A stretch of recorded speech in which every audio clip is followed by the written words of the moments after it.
You are the world's #1 most notorious money counterfeiter. I was, I was. Arthur J. You were, Williams, not Jr. anymore. Not anymore, Now I still make money, but just on canvas, And but no, I was known to be the first to break the 1996 $100 note. So so it's when they came out with all the new security features like the watermark and the strip and marking with the pen, and so, but my story started before that. I grew up on the South Side of Chicago. In the projects with single mom. Mm-hmm. She dealt with mental illness, bipolar, schizophrenia, all that. And it was real spiritual, her mental illness, in the sense that, and I learned, because I've been around a lot, it was just, she would see demons and angels, she would talk to stuff, and she would see things that other people didn't see, Mm-hmm. And it would drive her into the hospital pretty much almost once a year. I've seen my mom run out the house butt naked, screaming, "God's coming back!" Like. How old were you when this happened? I was like 11. Mm-hmm. Yeah, no, I mean the mental illness was intense with my mom. One time she packed the car up and drove to New York, saying that she was meeting Jesus. I think I was about 10 then. Yeah, so wow. Yeah, it was heavy, but my mom was great too, though, right? When she was good, she rocked. She worked at a little diner in Chicago, and she, I'd go up there every day almost and get a shake, get a mm-hmm. burger, and she would take us to church every Sunday. We would we went to Lutheran church. Right. Every morning we would have to say, "Our Father who art in heaven, hallowed be thy name." We'd have to say our prayers every morning before we could leave the house. And it's so funny because I used to get mad because even when my friends would come over and she'd have them praying with us, right? And I'd feel so embarrassed, like, "Man, come on, Mom, man, I don't want to do this right now, But they would, right? And my neighborhood was dangerous. We probably should have been praying. I had 6 of my friends murdered by the time I was 18. Yeah. I've been shot, Yeah, gangs. There was my neighborhood, it was Satan Disciples. And in the next block. Satan what? Satan Disciples. Satan Disciples? Yeah. And they don't worship Satan. And I know it probably sounds like it. But it was just, it was Spanish Gangster Disciples that came off that. So you had 2 forms of gangs in Chicago. You had people and you had folks, right? People were like Latin Kings, Vice Lords, mm-hmm. And then the folks were like the Disciples, Simon City Royals, right? Ambrose, going on, right? So in each one, you probably had 20 or 30 different variations of gangs, right? With the people, because you had the Latin Counts, right? You could go on probably 20 or 30 gangs there, but when they went to prison or jail, they would all be one. Right. And so the Satan Disciples were with like the Maniac Latin Disciples, La Raza. Why'd they call them the Satan Disciples? I think it was just kind of like when it was first organized, it sounded cool, yeah. Right? Does sound pretty cool. Yeah, I think it was like in the 70s when mm-hmm. it came out, and that's when like AC/DC and all that shit was rocking, you know. And so that's how I think maybe that came about. But it took on its own. It grew. Were they white? No, Latin, Hispanic and white. Okay. Hispanic and white, okay. Yeah, mostly. Right. It started, I think, on Taylor and Racine, and mm-hmm. I used to walk up and down Taylor Street, man, a million times, and that was a crazy place. We got into it with the Black Disciples, man, and we just tore the whole street up. Like, it was bad. They killed one of our guys, and man, it didn't turn out too well. Yeah. So growing up in the projects, you had to deal with the gangs and so for me, I actually quit the gang when I ended up going to jail when I was like 21 for some bullshit, and they tried to get me to go to church because they made me like one of the jefes of the section I was in the jail. Mm-hmm. So in the county jail, you got all these different divisions. I think Cook County holds like 32,000. It's like a little city, that damn jail, right? And man, it gets real political in there with the gangs. Yeah. Right? Oh, especially back then. Like that was like late 90s, man. It was intense, man. And And so they tried, you would have to give these reports of how many members you had in your pod, how much you had in the commissary. And like when people come in, you give them gift packages, as soon as they come in, give them, soap, toothpaste, all that good stuff, deodorant, right? And so we would have to do reports. So I would do it, and they'd be cryptic, right? You had this little cryptic thing that you would have to write everything in, right? It was really trippy how they did this. And so I would write the reports every week, and then we'd go to church, the church service, and you'd turn the reports to the main, right? So when you go to church, because there'd be 12 divisions, 30 pods, man, it'd be like 30 different leaders at church.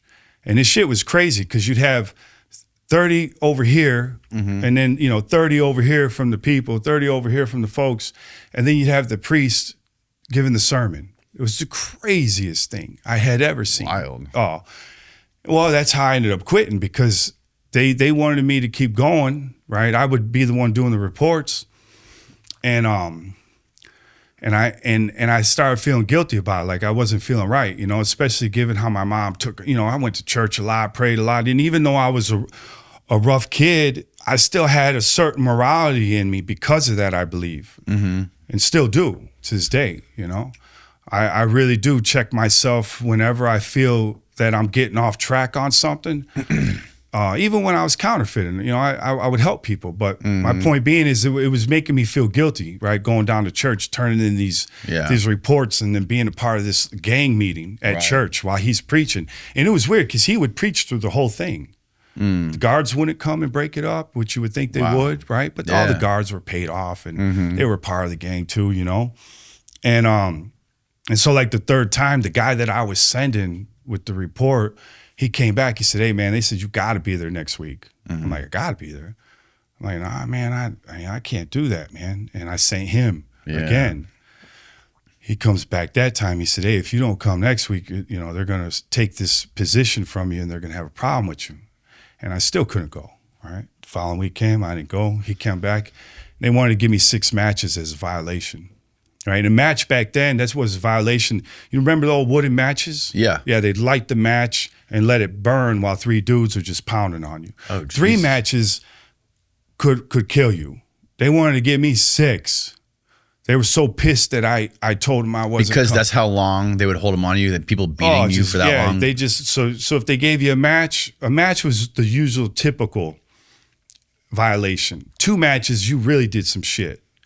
3 matches, they're trying to just get you out of it. They gave me 6. 6. That was like the complete death sentence. It was done. Double life sentence. Oh, it was terrible, man. And dude had a real bad look on his face. And then they gave it to a different dude, this maniac, Diak, it was his name, real cool cat. And so he's like, "Hey, listen, man, you gotta go to your cell. We're gonna do a little meeting, and we gotta decide how we're gonna handle this with this match situation, right?"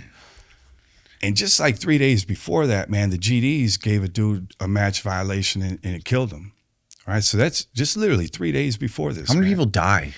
Oh, back then, man, with the gang stuff? In prison. I mean, I don't even know, I mean, A lot? I'm sure. Back then, I mean, not as much. You ever now. see anybody die in prison? Not in prison. No.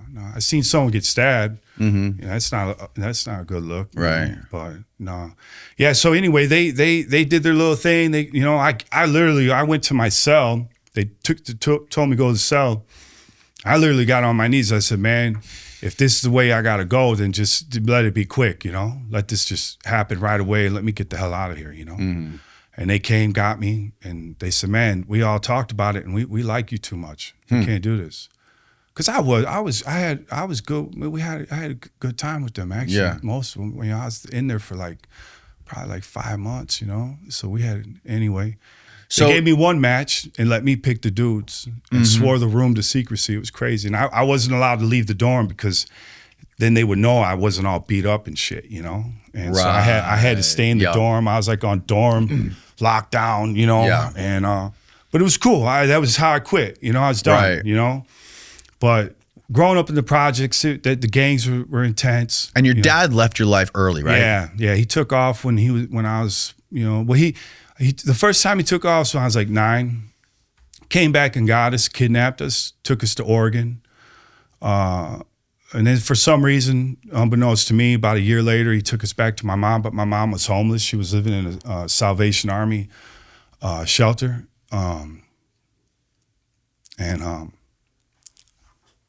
Yeah, he just dropped us off and left, so. Wow. So you lived with him for a year in Oregon, and then he came in Lobster Valley. Did he explain anything to you, like why he was doing what he was doing? Well, I mean, at that point, no. Right? I ended up finding him like 22 years later, Whoa. Up in Alaska, right?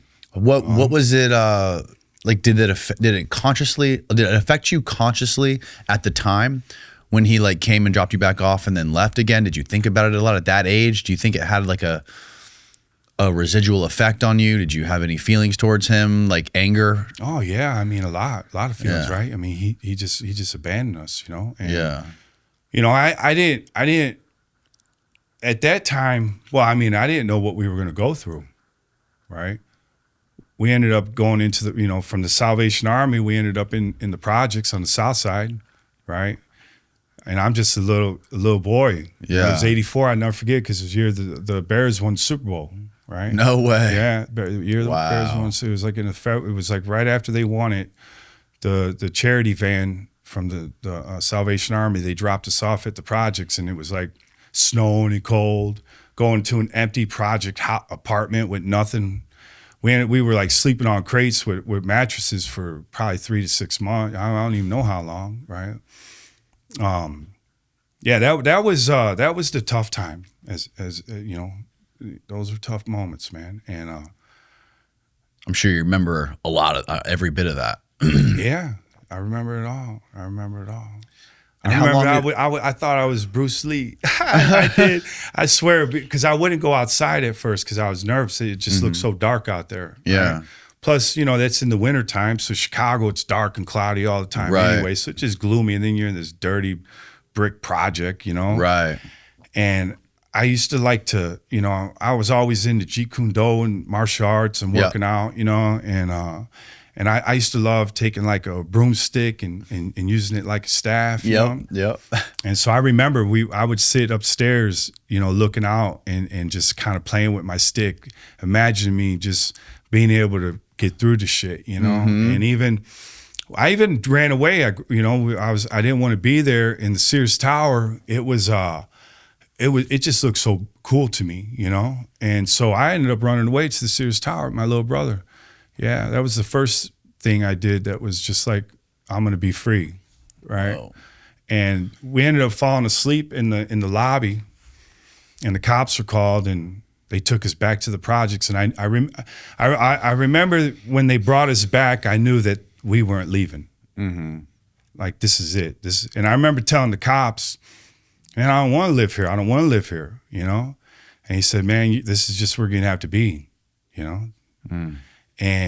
And he was right. It was where I had to be, And from that moment on, it was just, dealing with a lot of poverty stuff, right? Poverty's rough, right? It creates all kinds of things, but it could also, what I'm learning now is it could create greatness too. Totally. Some of the greatest people, some of the most interesting, most accomplished people came from nothing. Yeah. And those are the ones that I find, because now that I'm an artist, I've been able to meet all kinds of people, from congressmen. I hung out with Congressman McCarthy, Speaker of the House, Arnold Schwarzenegger, right? Mm-hmm. He gave me my first shot with my art like almost 9 years ago. No way. Had a show at Arnold Schwarzenegger's house. It was awesome, man. I sold 500,000. It was just insane, right? So my art has allowed me to be around so much, right? Rolls Royce, I did a Rolls Royce show in 19. It was just unbelievable. Really? Yeah, Rolls Royce gave me a Rolls Royce. That's incredible. Yeah. Dude. Here's a guy out of prison. I was driving a Rolls Royce around. Some kid starting from 11 years old getting thrown around in the projects. Yeah. Mm-hmm. Okay, so how old were you when you got introduced to counterfeiting? I was about 15 when that happened. My mom was working up at the diner. Mm-hmm. I got in trouble for stealing a car. We were stealing cars at this time. And one of my mom's friends, he was just an old Italian dude from the neighborhood.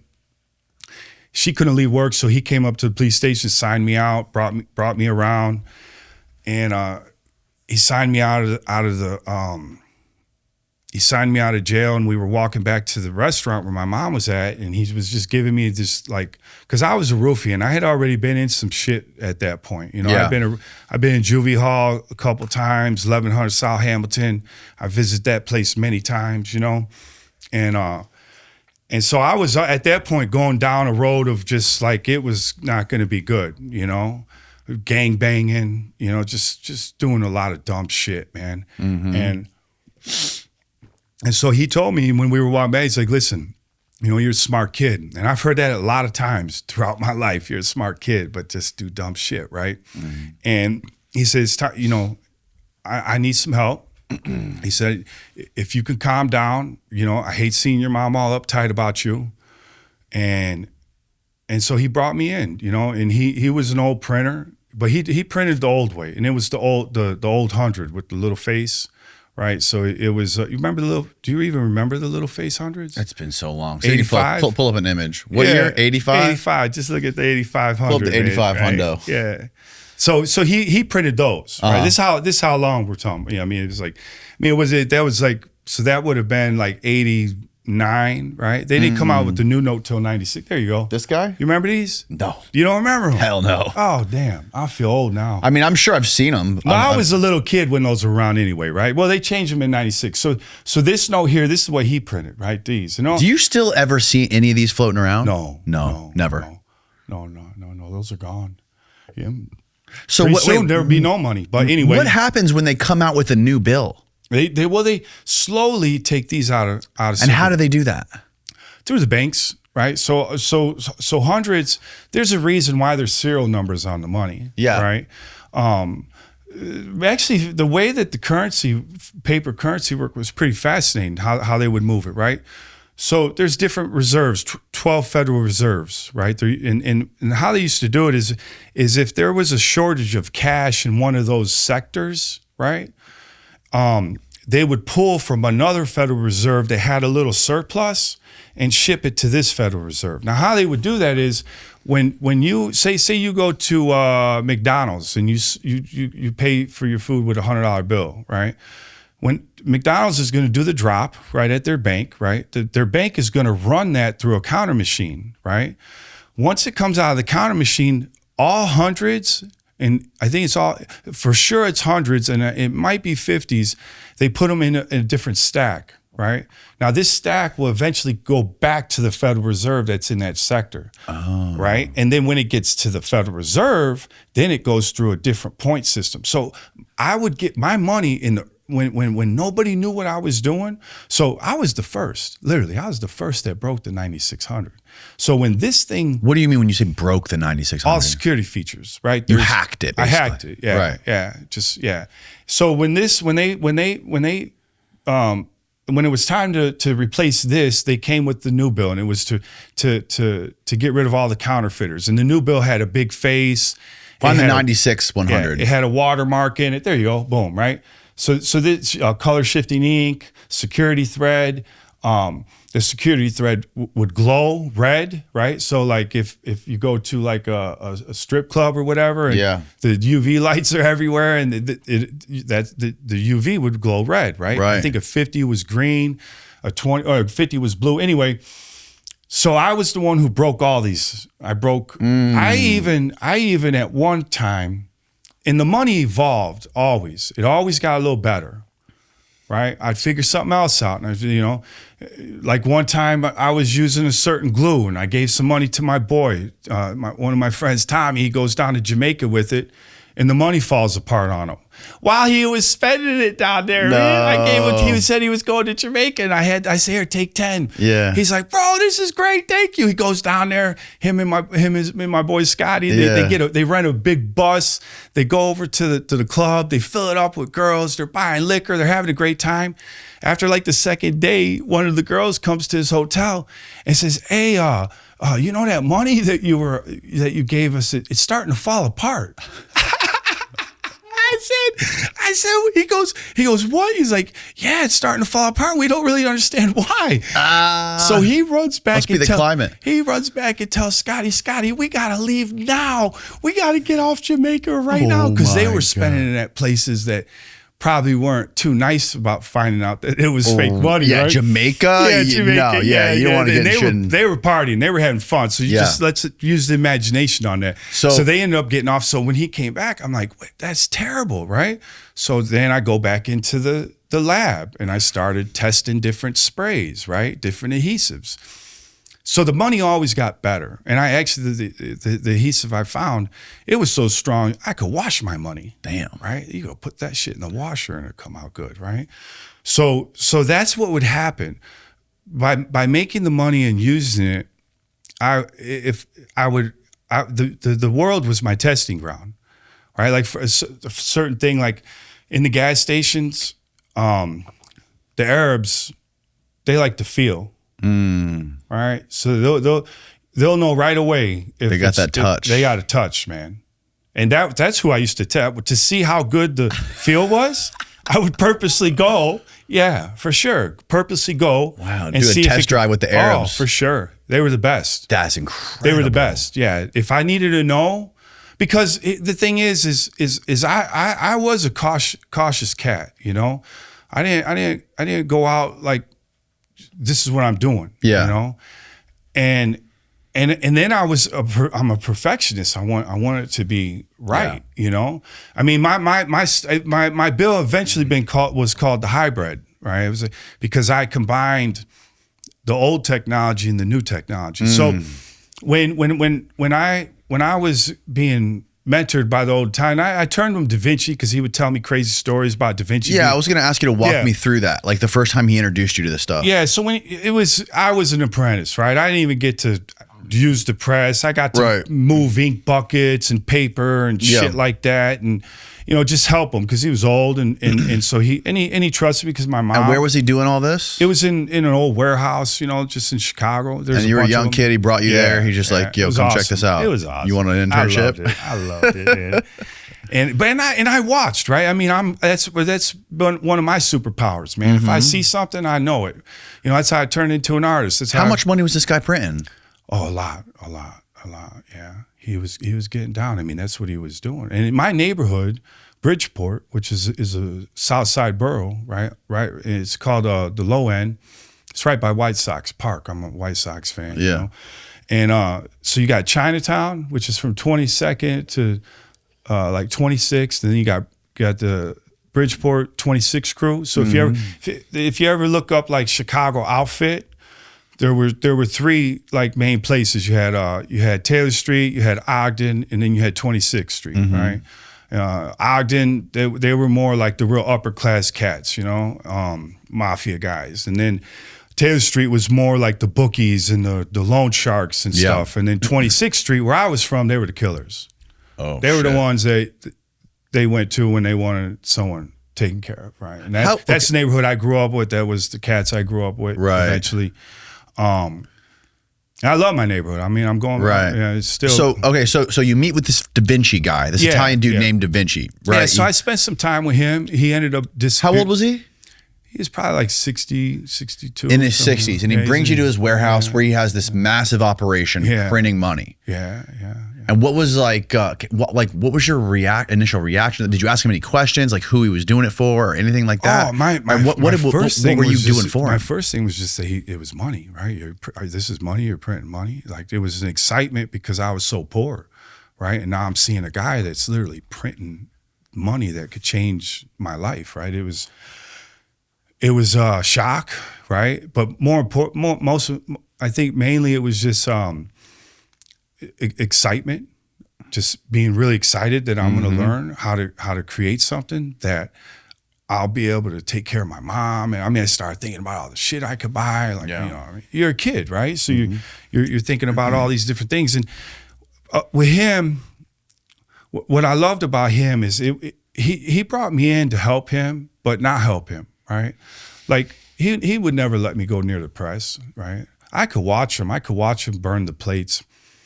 But there were certain things, that I just wasn't allowed to do, right? I didn't know who he was selling it to, and I didn't really. And he told me that don't ask questions, right? It wasn't for me to really inquire, and that was my neighborhood. And even now, I don't ask someone, what what's your job or how much money you make? I mean, it's still, I think it's just kind of like, you know, Sure. it's stay away from it. And especially in that world. Yeah. And so in that world, it's, I even have been in meetings where like, hey, I don't want to hear this. I'm out of here. No, for real. I'm telling you. Right. I've been in stuff where I'm like, hey, whoa. Let me just walk out this room right now. I do not want to hear this shit. Right. So he taught me how to be, you know, he was a street guy too, you know. I said my neighborhood was rough. It wasn't, you know, we had the gangs, you know, like the poverty side was Halsted Street. That's where I was, right? But then where the Italian neighborhood was, you know, they had money, right? There are big houses over there. It's like, it's kind of a trip because you're so close to downtown. And you had projects over here and you had projects over here, but then you had this little area that was super, super clean, super, super safe, right?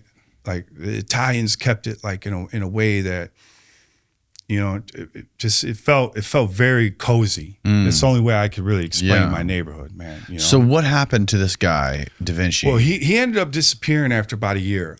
1 year, you were working for him? I was 9 months, a year, you know, and he ended up disappearing.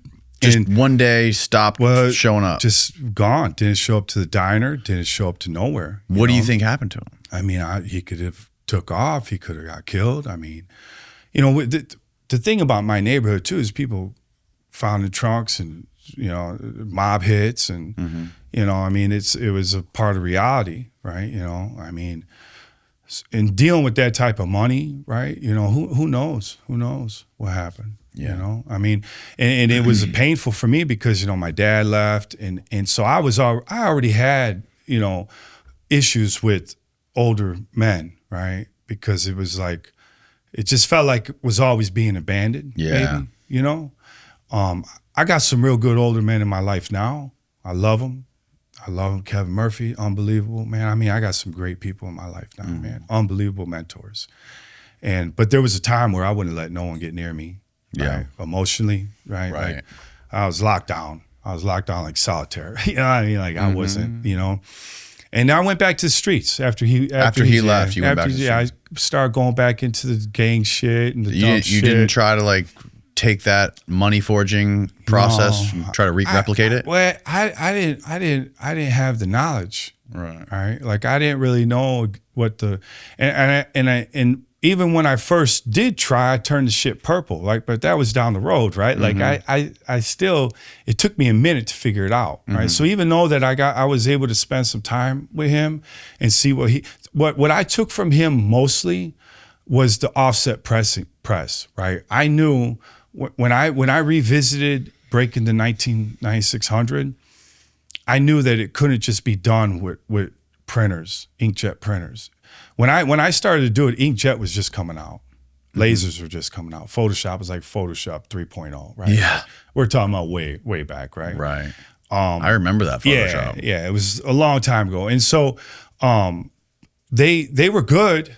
Now they have all kinds of security features in them, so you can't use them. I'm sure that's probably because of me. Like I probably had, for sure, man. I probably changed a lot of things for what I was doing because I was able to take things that you can acquire easily, right, and produce something that the Fed spent hundreds of millions on.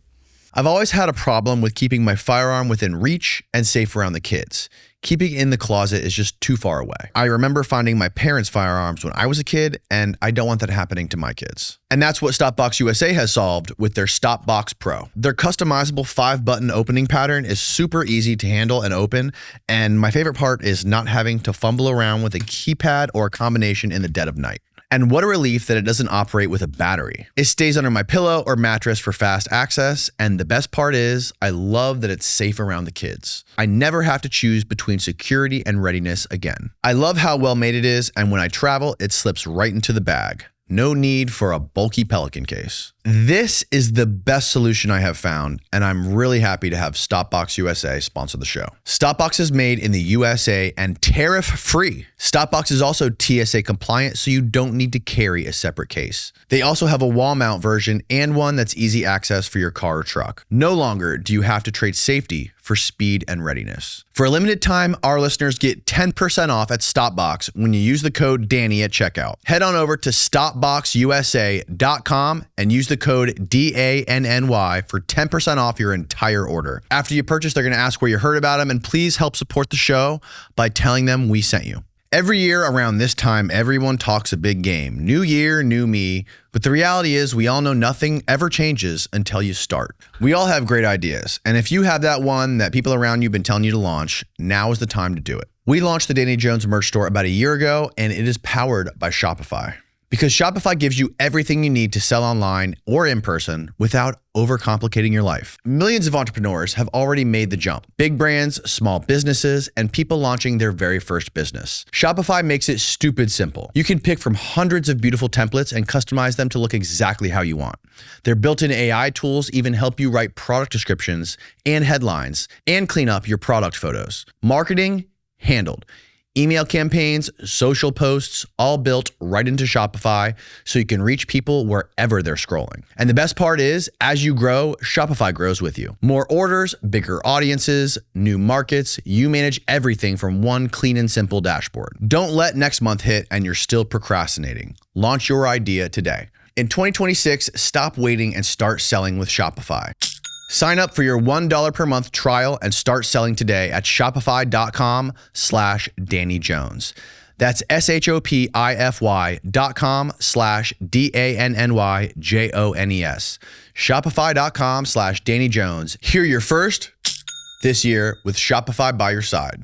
My money wasn't just ran through an inkjet printer. You know, it went through some really intense stuff, right? How did you make it? Well, you want to hear that? Yeah. Yeah. Okay. Well, I mean, we would use the old technology, like I said, which would be the offset press, right? So the first phase would be the imaging, right? Get all the files right? So we would have, in Photoshop. Yeah, some of it would be in Photoshop. Some of it would be burning it. Like we had a camera. We'd put the it'd be a Newark camera. You'd put the bill up, you take a picture of it, you develop the film, right? And then you burn the film onto a metal plate. It's really fascinating. A metal plate. Oh, yeah. Okay.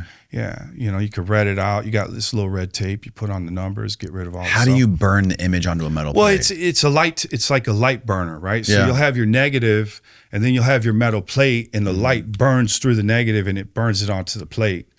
That plate allows whatever is burnt onto it is what'll print onto the paper. It's really awesome, man. It's really. Do you have any photos of this stuff we can see? Like, is there any photos look it up, of the process? look up an AB Dick 360. You know, okay. Yeah, look up that. You could look up some old old printing photo equipment.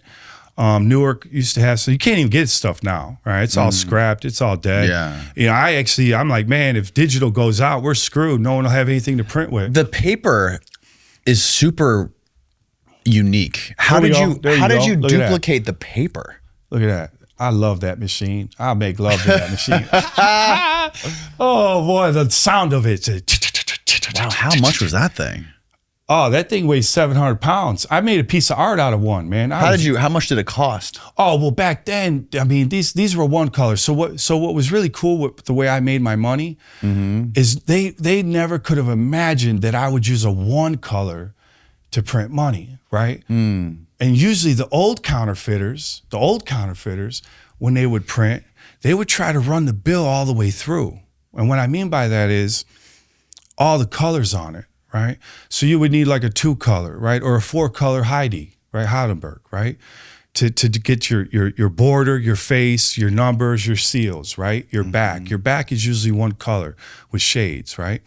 So for me, what I did is I used the machine and I would run it through a couple times. So I would have a plate that would just have the border and the face. That's it, right? And it would be 3 of them, right?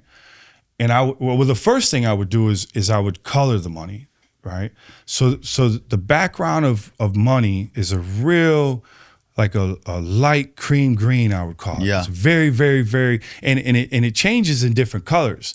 The inkjet could never replicate it, right? So people that used inkjet printers, they call them P notes. Do we have any cash in here? We don't have any cash. I So think it'd be nice to have one to look at while we talk. yeah, about it would be kind of cool. Sorry, continue. So when you print money with an inkjet printer, which a lot of cats started doing after me, they were called P notes, right? And with the inkjet, you're relying solely on the Photoshop and for it to match the colors, right? And it can't do every single shade variation at that time, right? You would get the background would be a little bit off. You would get the border in the face would be a little bit different gray, right? You would get the serial numbers. It would be a more of a forest green, right? I mean, I could go on and on what would happen, right? And so if you have, and I say this, if you have little things can screw up a big thing, right? If you have a bunch of little things that aren't right, then the big picture looks like shit. Yes. And that happens with anything in life, right? Yeah. You better, I've learned even as an artist, man, everything has to be point on, right? So with the money is the same way. And that's why a lot of people would get popped with them because the banks would pick them up quick, right?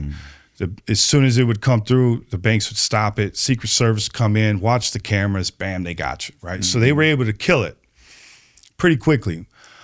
But with me, it would be a little bit more difficult because with the offset press, I'm not relying on the inkjet or the computer to give me my color. I'm mixing my own colors, right? So my first process would be just to get the color of money, right? That tint, which was real difficult because you had to use like a clear and then just a little bit of color. So you'd have, I mean, when I say a little, I mean super tiny. You'd weigh it, right? I'd weigh it like weighing drugs, but it's weighing the color. Yeah, weighing inks, right? Inks, so you have a little bit, so even with my art, I'm the same way. I have a little book anytime, because I mix my own colors for everything I do. It'd be really hard to counterfeit my art. Sometimes I've used 13 different fucking shades, man. I do some real intense shit, man. But you have a little book. So if I'm using a little bit of forest green, a little bit of this, a little bit of that, I'll mark it down how much I'm gonna weigh it so I could always make it the same way. That's why you mark down. So I'm going to use, so say I want to make, an ounce of ink, right? And it's going to take, 0.02 of this, 0.02 of that, and 0.02 of that. And then the rest of it is going to be the clear, right?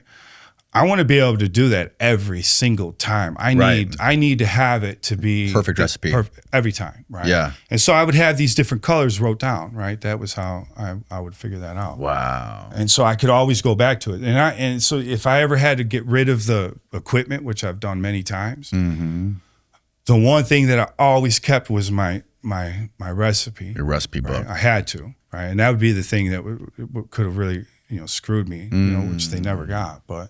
How did you find the paper? Well, it was that wasn't nothing brilliant. Just that wasn't hard. Well, it was hard, yeah, but it was an accident, right? And that's usually how most inventions happen, right? Accidentally, right? Yeah, I guess they do. I mean, Velcro, like going on was the accidental inventions. Well, so we that was our big hang up, right? So when me and my ex-wife Natalie were looking to do this, we were able to get the files for the printing down.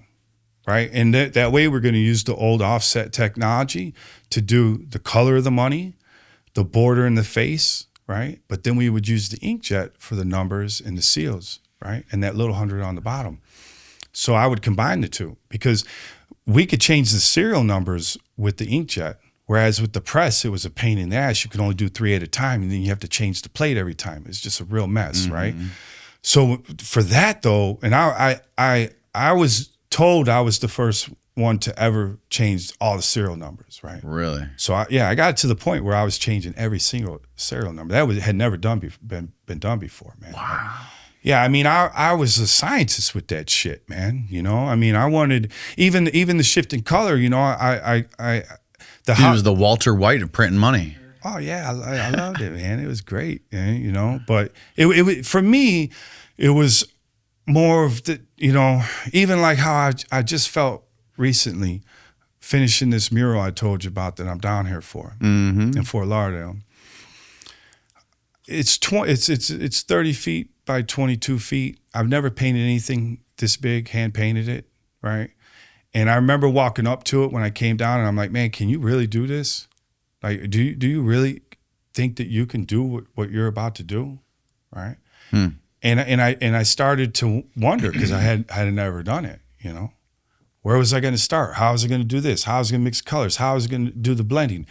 You know, I really didn't have any idea, you know, but I believed I could, right? I believed I could do it. And I believed I could figure out however long it would take, right?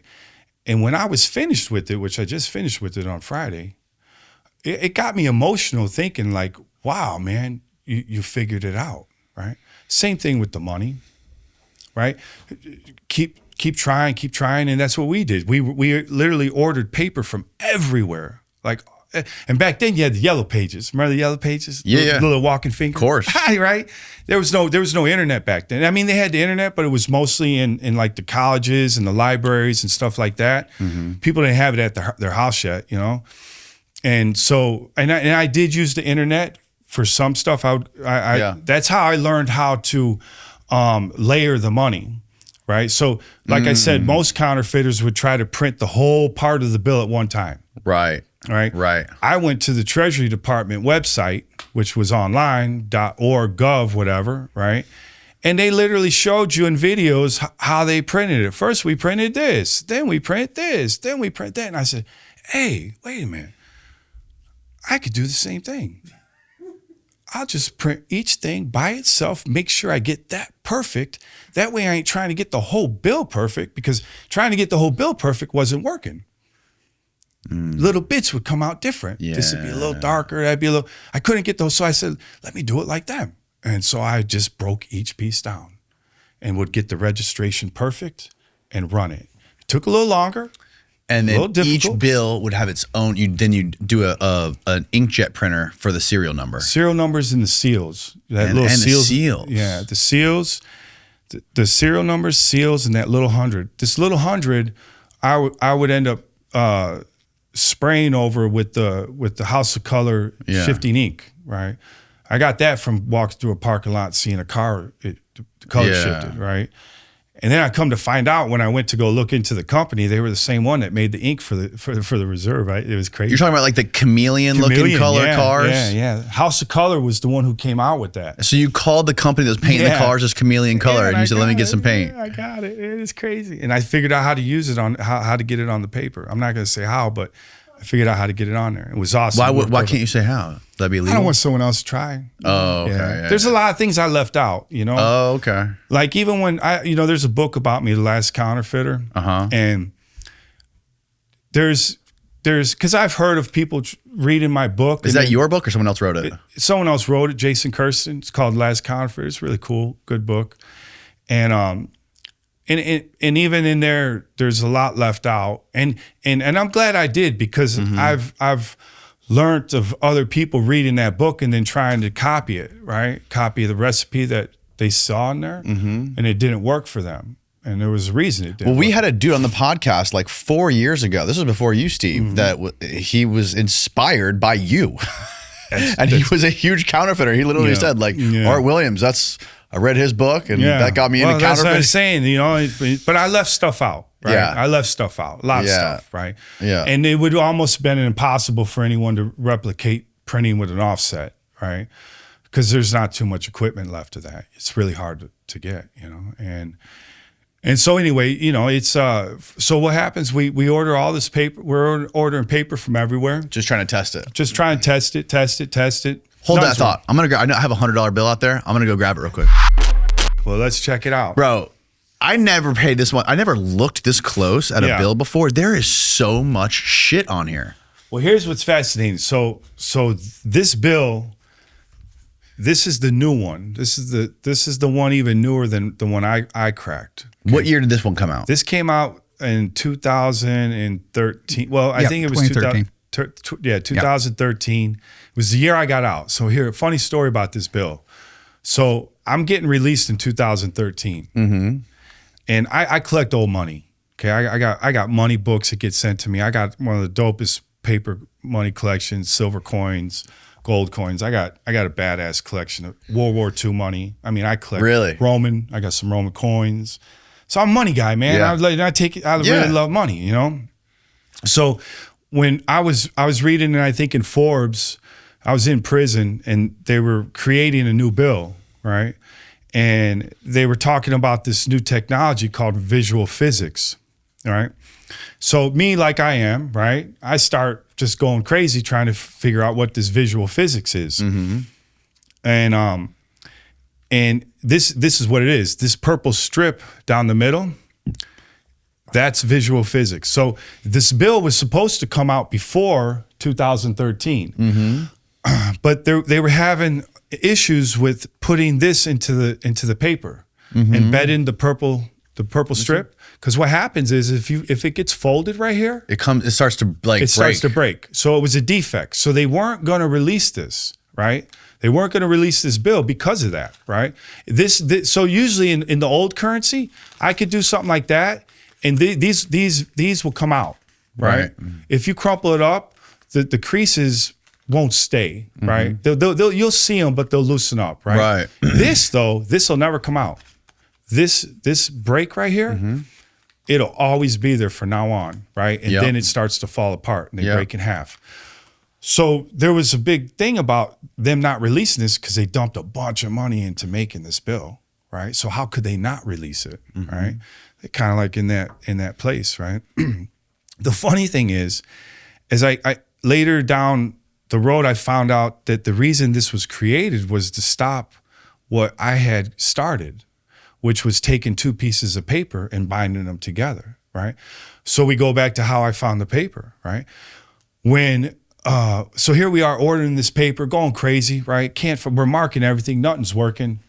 And I even tried crazy shit, man, because I knew it was the pH, right? It was the pH in the paper that was reacting with the pen, right? It was a pH situation. Oh, so when they draw on it, when they draw on it, the pH in the paper reacts with the ink. Makes it go yellow, right? Makes it go yellow. Yeah. And if it's fake, it goes black, right? So there was a certain level. The pH in the paper was like neutral, right? It was like, and so there's acidic papers. There's all kinds of papers. Holy shit, man! I mean, I didn't realize how much type of papers out there, but there's a lot of paper, right? And now I'm a paper fiend, right? Now, even I make art out of some crazy shit, man. But anyway, so here we are ordering, and she's my girl Natalie. She opens up the yellow pages. We've ordered from everyone, and she marks it, the yellow pages, and she's saying nothing works, and she marks it, and it marked yellow. It freaked us out, right? So now we're like, okay, how do we get directory paper? I mean, we're jumping up and down. We're freaking out. We've been on this holy grail for a second now, okay? Like, it just we were about to give up. We were about to say no more, right? And then this happened. And so the first thing we did is we go to R.R. Donnelly and we ask him if we could get some extra paper. We come to find out they're called butt rows, right? A butt row is a roll of paper.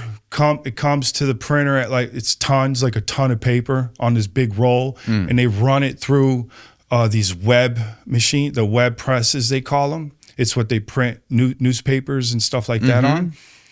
It's much different than the press I used. Mm-hmm. And so she went and said, hey, listen, I'm a teacher at a school and we're doing a big project with the kids and we need some paper for them to draw on. And they just started giving us these butt rows. It was great, right? The problem is it was newsprint, right?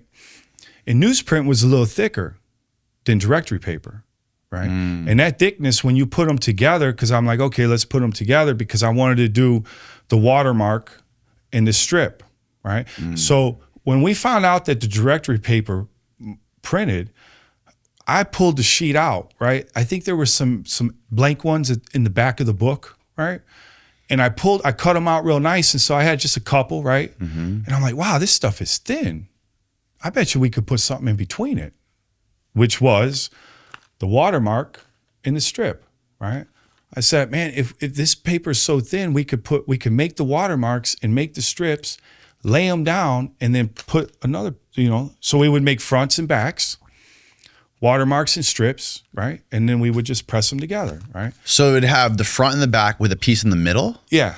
And what we tried the piece in the middle, but it made it too thick. Yeah. Couldn't do that. So you literally And this is the 1996 bill we're talking about. 1996, yeah. So what we did is we would cut. For one, I had to find a thin enough paper that I could print on.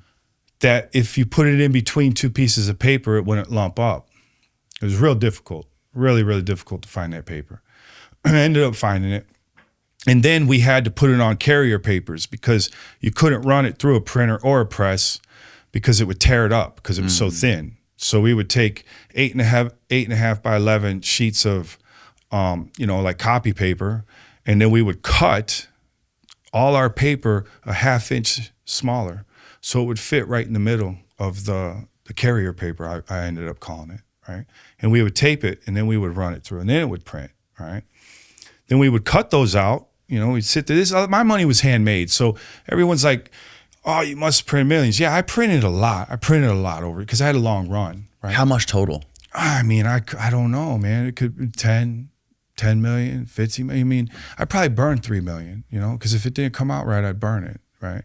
And that happened quite a few times. Where we'd be burning money, man. Crazy shit, But anyway, so with making it.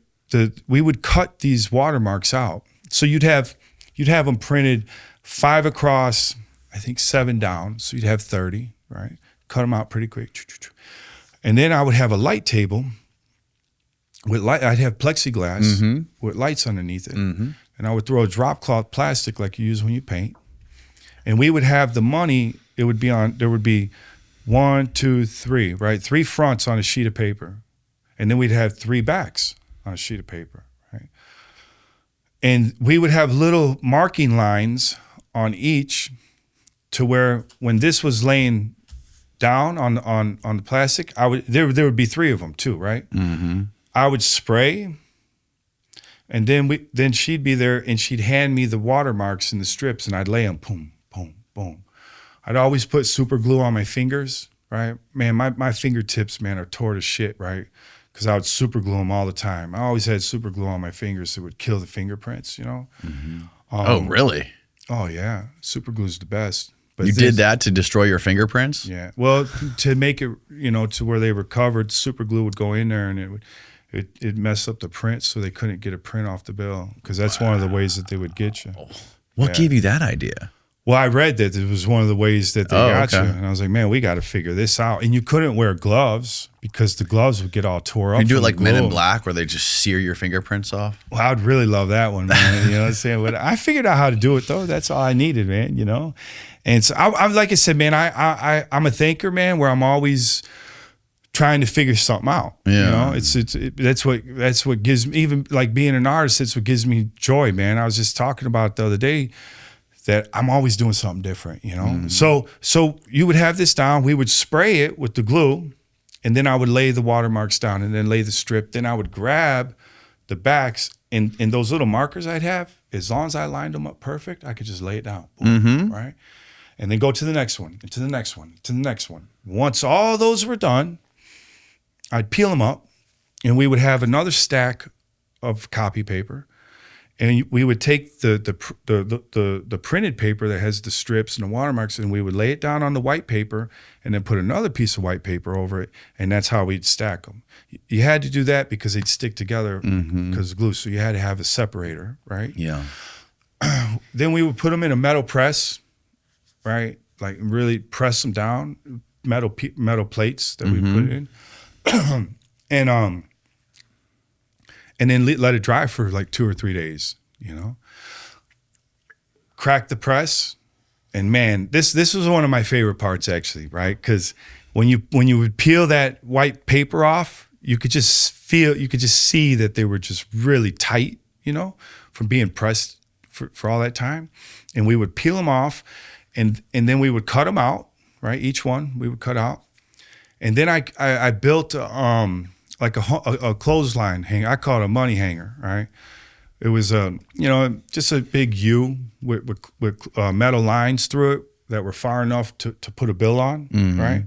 We have little clips, little clips from your IDs. It would hold the bills on there. And so I'd have a row of hundreds, a row of hundreds, a row of hundreds. I think I had like 5 rows of hundreds. And then I would come and I would spray it with this special spray that would like tighten the cotton and give it the money feel. That was the last part that made the bill real, was when I would spray it. I never talk about what it was I sprayed it with. You know, there's people that have done it with hairspray and all that shit, whatever. This was an actual chemical that tightened the cotton, that made it like a real bill, where I could take it to the Arab at the gas station and he could feel it and say, yeah, that's good. What about the smell of it? Because money has a very distinct smell. It does smell. have smell. And we would play around with different sprays, you know. I mean, never really like did anything to acquire a smell. I think one time I bought some, I went into one of those Santeria shops and they had like a money smell spray. And I tried to get it, didn't work, man. I couldn't use that shit, man. But the money, you know what? The money, it kind of like, it's funny, man. I believe in transfer of energy. Okay, there's this thing I call it. It's where energy moves through the universe, man, and it can go from life and death. It could go from seed to plant. Energy transfers constantly, man, right? Mm-hmm. I've always looked at money as just an energy, a tool to allow me to do the things I want, right? Whether it's eat, take care of things, right? I don't lust after it. I don't greed after it. It's just my tool, right? Mm-hmm. And whatever amount of energy I put out into something, I believe that energy will return through that tool, right? And so for me, when I was making my money, and because it had so many different processes, I believe that was one of the reasons why it was so good, and it worked, because it literally took the energy that I had, that I was pushing into it, and it was becoming almost alive, right? And so and the reason I say that is because sometimes when I'd be printing, not all print runs would come out the same. You know, if I did a 100,000 print run, or I did a 500,000 print one, I didn't ever do anything more than that, right? I would always only just kill it at around 500,000. When we first figured out how to make it, I was actually scared, man, right? Because I'm a thinker. I'm like, man, what if these people find out I'm making this like this good, to where you could get it through a bank, you could use it at a casino, right? Like in the early days, you could put it through the machines before they even knew that anyone was breaking the 9600, right? It was dangerous to me in my mind, right? Like, not just from who would want this recipe or who would want to know how to do it, but what about the government, man, that might get pissed and say, nah, you ain't doing that, you know? Mm-hmm. Like, there's so much deeper shit with how I was thinking on it, man. So I was real, like, I wasn't trying to print 100 million or 50 million, or I wanted what I felt I could move comfortably. Yeah. Right? And I love to travel, you know. I wasn't really into a lot of shit. You were just trying to be modest. Modest, man. I was a modest counterfeiter, but I love doing it. I mean, it was more of like one of the things that I loved the most when we were doing this is when we would help people. About a year ago, I got hit with a text about an unpaid toll. And then when I paid it, it turned out to be a scam. And that would have never happened with Cash App, because they stress transfers with trusted individuals, which is why I use Cash App. Your security deserves to be a priority, and Cash App treats it that way. With Security Lock, Cash App requires successful Face ID or biometric authentication to access your account. It's like your money's protected by your own personal bodyguard, even if your phone is lost or stolen. Plus, if you're about to send money to someone new and Cash App notices something looks a little bit off, or you might be falling for a scam, it will send you a warning before the money is sent to confirm everything looks okay. Turn on Security Lock in your Cash App settings today and pay attention to scam warnings to keep your money safe. Learn more at cash.app/security. Moving money should be simple, but it also needs to be safe. And that's why I like Cash App. For a limited time, new Cash App customers can earn $10 if they use the code SECURE10 in their profile at sign up, and send $5 to a friend within 14 days. Terms apply. Cash App is a financial services platform, not a bank. Banking services provided by Cash App's banking partners. Prepaid debit cards issued by Sutton Bank. Member FDIC. Discounts and promotions provided by Cash App, a Block Inc. brand. Visit cash.app/legal/podcast for full disclosures. Toxins are everywhere. The air, the water, plastics, food packaging, and cleaning products. Even in stuff that's marketed as healthy. And the problem isn't in one big daily exposure. It's small exposures that build up every day. That's why I pay attention to glutathione, specifically low liposomal glutathione. Glutathione is your body's master antioxidant, but stress, poor sleep, alcohol, processed food, and environmental toxins burn through it fast. Glutathione plays a major role in liver detox pathways and helps fight oxidative stress, the stuff that leaves people feeling inflamed, foggy, and run down. And not all supplements are created equal. A lot gets broken down during digestion. That's why I like Ro. Their liposomal glutathione is designed to protect it and improve absorption, so your body can actually use it. So if you want a legit daily way to support detox, antioxidants, and overall health, check out Ro Nutrition's liposomal glutathione. Go to ronutrition.com and use the code DANNY for 20% off site-wide. That's RHO nutrition.com, code DANNY. It's linked down below. Now back to the show. All right. For me, I grew up real poor. In the projects, nothing. We didn't even have TV. My mom wouldn't even let us have it. Said it was devil, right? We had to read books all the time. I probably read 5,000 books in my life, man. I agree with her. It is the devil. Yeah. And even now, we're the same with my kids. Right now, he's working on a project, you know? We keep their minds busy, man. That's what you have to do, right? And so my mom had, so even though she was mentally ill, she inherently did things for us that made us better, made me better, right?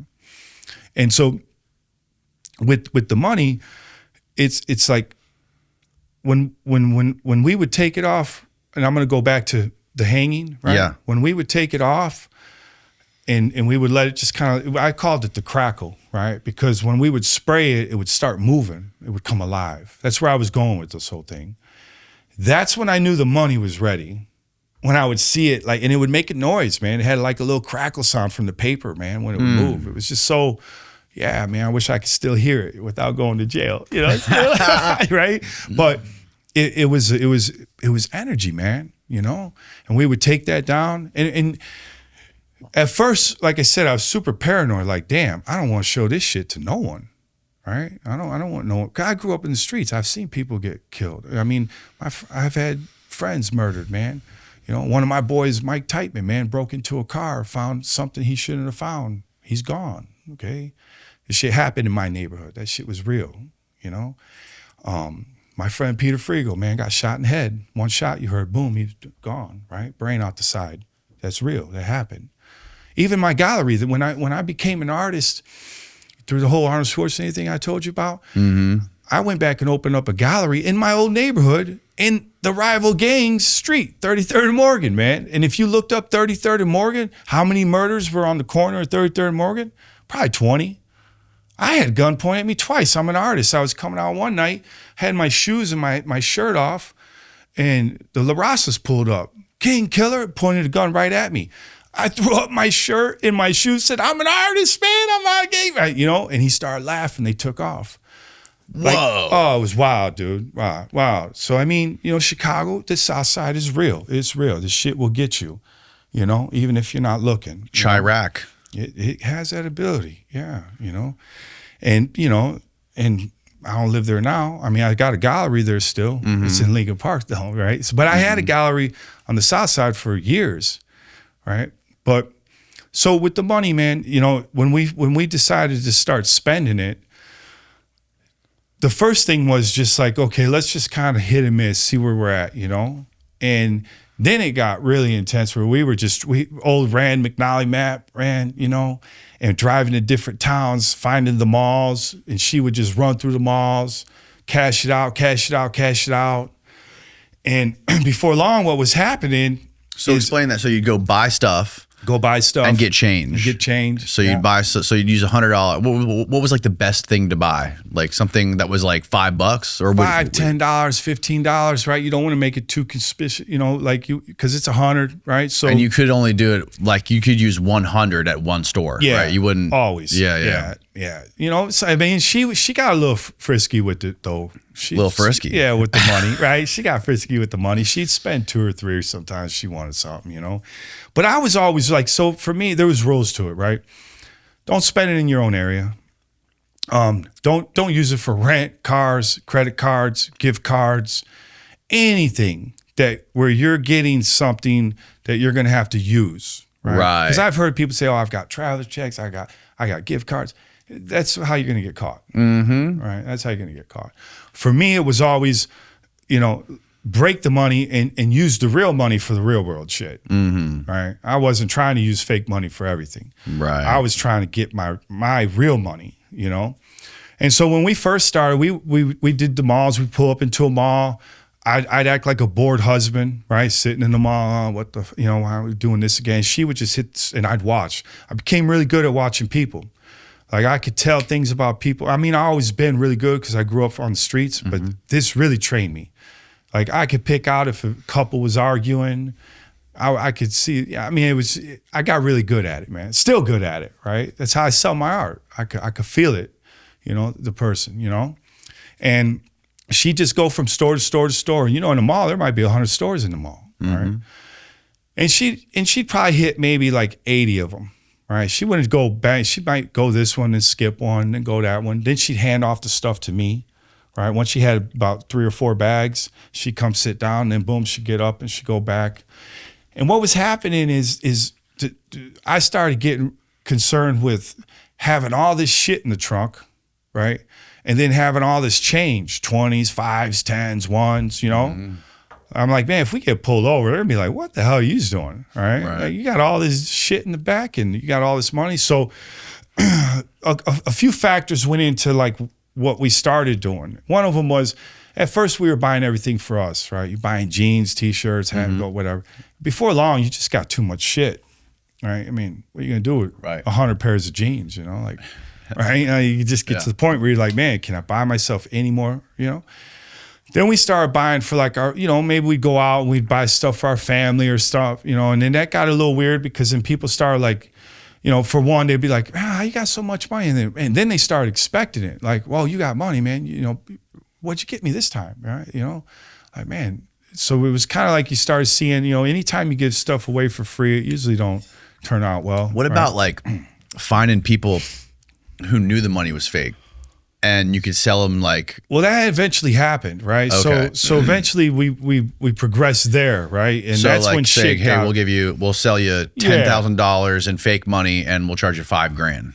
Well, I used to charge 30 cents on the dollar. 30 cents on the dollar. Yeah, okay. So if every 100 was $30, man. Okay. And I usually tried to stay in between like 10 to 100,000. I didn't like to really go too high on the number when I sold because I didn't want to get robbed. Right? That was a big thing in my town, right? If someone would kill you for 20 grand, they'll kill you for 10,000. They'll kill you for 50. Wow. And it could be someone I've seen the most insane shit, man. Dudes getting. Well, I got robbed. Yeah, I'll never forget, man. Dude, I was working a deal with someone, man. He goes, hey man, I got this dude. He's gonna take this and that, and I'm like, all right. We picked him up. I'm sitting in the passenger seat. He's there. My friend, who's been my friend, and he knows who he is if he sees this for a long time, he set the whole thing up. Pulled the gun out on me, took my bag, took my keys. That was the worst thing. He took my fucking car keys. And I was just trying not to say the F word because my son's out there. Yeah. But he took my car keys. So I would have just given my car keys back. So I couldn't, when he let me out, I couldn't even do it. I mean, I was completely screwed. Come to find out, it was him that just set the whole thing up. So I mean, it just this shit happens, man. So I'm not gonna say paranoid, even though I had every detection device you could have. Like I had all kinds of, back then you still get them, but I don't know if they're like they were. But like bug detectors, if someone got a bug on it, it would vibrate. I had this little box I always carried with me, and if someone came up to me and then they were frequencied out, that thing would start vibrating. Really? It only happened to me one time. Only went off once. But yeah, no, man, it was a lot of shit, man. How much money could you print in one day? Well, it wouldn't be a day. Yeah, it took the process. There was a bunch of steps to it, around 12, right? It was like a puzzle, from the carrier papers to mixing the inks to making the plates to using the ink jets there was a lot of steps that it went through, and I would do a whole run, right, at one time. So I'd say, okay, I'm going to make 250,000, right? And so I would have everything ready for that. And I would go in and I wouldn't leave until it was done. Sleep there, eat there, because I didn't want to leave it open like that, right? I didn't want to leave the paper hanging out, you know. Yeah. I want to go in there. I want to make the shit. Sometimes take a week, 10 days, you know, about a week though, usually. For 250? Yeah, I could get it done, you know, about a week. And but I was leaving with a briefcase, you know. I was leaving with a briefcase. And then I started burying my money. You know, I would roll it up real tight, seal it, put it in PVC pipes so the metal detectors couldn't hit it. Go out to the forest preserve, bury it. Yeah, because you know, I've seen so many people, man, get busted with so much money. I'd be laughing. I'm like, what is wrong with you, man? Why did you have $1 million in your wall? You know what I'm saying? Like, what are you doing? You don't think they're gonna find it? You hear they find it all the time. They got machines to find that shit. So I kept it as far away from me as possible, man. I probably still got money buried out there. You know what I'm saying? Like, but yeah, no. So I mean, I was like, man, I was damn near like a James Bond of that shit, because I was real, man. I'd had some, you know, if I was doing a meeting with someone in the early days before I had that shit, I'd take your shirt, man, take your shirt off. I had no problem telling you to take your shirt off. Let me see what's underneath you, man. And these are people that were buying the fake money. Yeah, when we graduated to that level, right? Because we stayed in the small level for a while, right? Because after I got shot, so I got shot when I was around 17, 18. I ended up going back to Texas. So my mom was from Gainesville, Texas. My dad was from Chicago, right? So we would go back and forth because I got family down in Dallas, you know, and so we would go back and forth all the time. So when I got shot, my mom was like, man, you got to get out of here. You got to go. You need to go down to Texas, man. And where did you get shot? Right here in my side. Whoa. Yeah, they gunned me, man. Yeah. Gang shit, right? Yeah. Walking through a playground, 2 cats walking up behind me. You know, they had bandanas on. I thought they were my boys because I just left a party with them, you know. And I told them, hey, man, pull the bandanas down. And they were like, bandanas? And they pulled out the pistols and just unloaded. I turned around. Why did they shoot you? Huh? Why did they shoot you? Because I was in that gang's area, where I was in Disciples area. They were Latin Kings. So for them, they were killing a rival gang member, you know. Oh. Yeah, so I was a rival gang member to them, all right? So they were trying to take me out. And that was a tough one, because for me, you know, when you get shot, man, it does something to you. For a long time, fireworks would freak me out, you know, like it just really kind of jacked me up. But I made it through it. But anyway, after I got shot, my mom was like, listen, you need to get out of here. And so I ended up going back to Texas, staying with some family down there. And then I would come back, whatever. And after I got into a little trouble, and my baby's mom at that time, she was dating a cop. She became a cop. So my son's mom's a Chicago police officer, right? Go figure, right? She's awesome, though. She's really awesome. She's the best. She's a great mom, great friend. You know, she's still really cool. But she became a cop, you know, so that kind of ended that situation, you know. And but yeah, I went back to Texas. That's when I met my wife, and then I went to prison for some bullshit, and then got out, and that's how the whole '96 started. She bought a book for me. We went to a Barnes & Noble, and I wanted her to get a book. She bought it with 100, and they marked it, and I'm like, whoa, that's all they do? They didn't even look at it, right? And she's like, yeah, that's you know. And that's when I first said, okay, I'm gonna break this. I'm gonna figure out how to break this. And then we went on our journey, right? You know, it was wild, you know. But you know, Texas. So when I came back from Texas, it had been almost 9 years. So I had been gone for a minute, right? I hadn't been to Chicago in a long time. I was down in Texas, man, hanging out with the Cowboys, you know, literally hanging out with them, right? I was arm wrestling. I think he was the world champion bull rider. I arm wrestled him. I thought I was a badass because I was all big and shit. He damn near ripped my arm off. He did. You think little bull riders, man, because they got to hold on to that shit. They're you probably know? strong as hell. Oh, I couldn't believe it, you know, because I've always been pretty strong, you know, working out. That boy, when I grabbed his hand, I was like, what the hell, man? You know, he didn't rip, but he let me know too.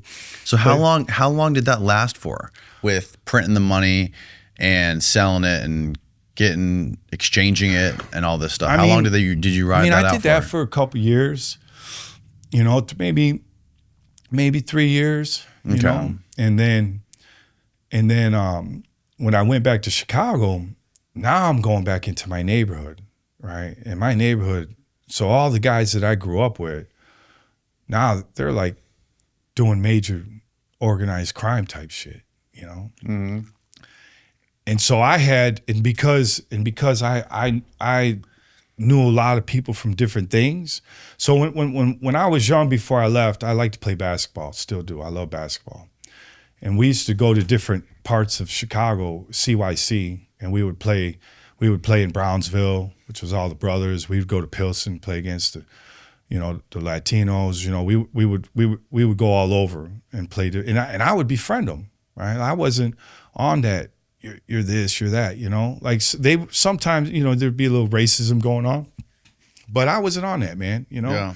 So I made friends with the cats from Brownsville. I made friends with the cats from Pilsen. Mm-hmm. And when I went back, they were still there, but they were doing some crazy shit. Yeah. Cartel shit, this shit, that shit, you know, like on some real things, you know. And so when I went back, I went and seen my guy out there, you know, in a little village, which is like the Hispanic neighborhood in Chicago. And went and see my boy in Brownsville, right? So I'm reconnecting with some of the old characters. Mm-hmm. And started pushing, right? And shit, we were even on Taylor Street running the money through the bookies, and that didn't turn out too well. Yeah, no. What happened with the bookies? They just shut us down. You know, like, what, are you crazy, right? Because they would pay. My boy was paying out with the money. Oh, so if you won, right? If you played with him and you won, he'd pay you with the fake money. No. Oh, it was crazy. It was crazy. We got in trouble for that, not by the police. by the street. What people. happened? They just shut us down. They just stopped it and threatened you? Or yeah, well, because so the cats that I knew, my one really good friend, I ain't gonna say his name, but his grandfather was a top dog. You know what I'm saying? And then my other friend, he collected a little for him, right? He'd go around and bang some heads, you know, for like loans and shit, you know. So the guys I was already around were kind of some tough cats, you know. So it was weird, you know, like the old timers, they loved me because I was quiet, not flashy, you know, did what I said I was gonna do. Right. You know, didn't talk about things I shouldn't. You know, leave the room when I need to. You know, that type of shit, Yeah. right? Like, see you later, I'm out of here, right? I've always been that way. That's how I move, you know? And so I've always had really good respect for them. One of the old timers, he from my neighborhood, he's like an icon, right? He stole the marble diamond, right? The marble diamond, 52 karat. Look up Jerry Scalise. Yeah. Marble? The marble, yeah. The marble diamond. Yeah. I learned a lot from him, right? You know, he was a philosopher, I would say. Wow. Oh yeah. So I used to trip out on some of the mob movies where they make the gangsters look really stupid. I've had some of the most insane philosophical conversations with some mob guys that would blow your mind. Really? Oh, Jerry was out this world. He was predicting Facebook before Facebook was even invented. I remember when he came up and when he was talking shit about that shit. There's gonna be a device where you could find this person. He was brilliant, you know, brilliant. Yeah. You know, he robbed banks. He worked with Johnny Depp on that John Dillinger movie. And while he was helping Johnny Depp make the movie, he was robbing a bank at 78 or 72. Wow. Insane. He was done. You would think, and we would talk about like, why would he has everything, beautiful house. Why would he go do that? You know, because that's what he does. Right? Sometimes that's just what people do, you know? Yeah, sometimes people are just so brilliant. They're crazy. They're crazy. I know I have touch on that sometimes. This is the diamond necklace he got? No. That's the marble. Yeah, that's the marble. He told me too, he said, you know, so they never found it. They never found it. He did 9 years in English prison. In an English prison? Yeah, they never found it. Yeah. What do you do with it? Who knows? Well, that's what he went back to prison for. They said that he was trying to. So actually, right where I live. What's the story about this with this necklace? It's wild. This is the last photo I could find. It's like this, and then this is like I guess an earlier version of it. And then at some point it pops up without those bottom frills. But these are the only photos I could find of it. Yeah, well, they don't even know where it's at because they never got it back. But Jerry's So anyway, Jerry was a great guy. He even joked. He said, I asked him about the marble, and he asked me about how to make the money. We're like, where's it at? They never found it. And he tried to break into so there was a mob boss in my neighborhood. Actually lived right across the street from me.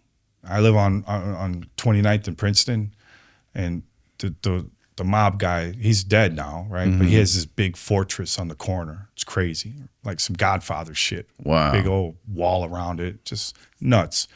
And he was called the Hook La Petra. He used to hang people on hooks. He was crazy, right?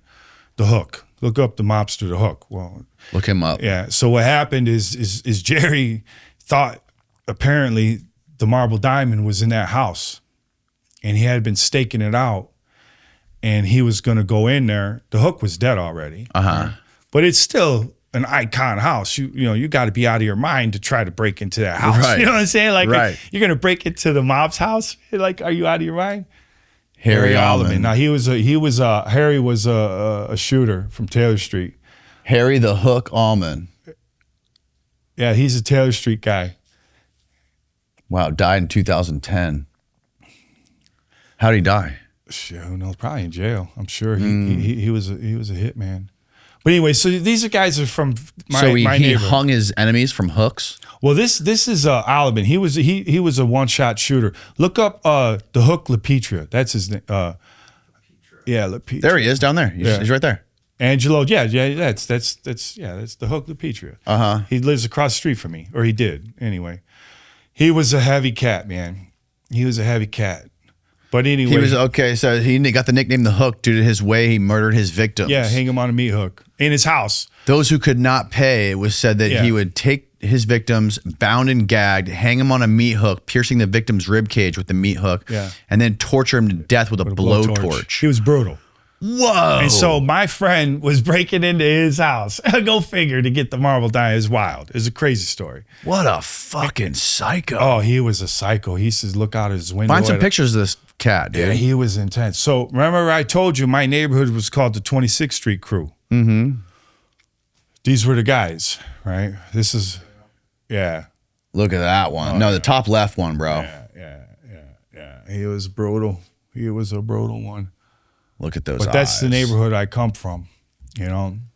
My neighborhood's interesting because you see a lot of mob movies, and you see a New York and this, but they never talk about Chicago, especially my neighborhood. And they were like one of the most, but I think they have always had a level of silence amongst them, right? Very under the radar, man. Yeah. Right? You know?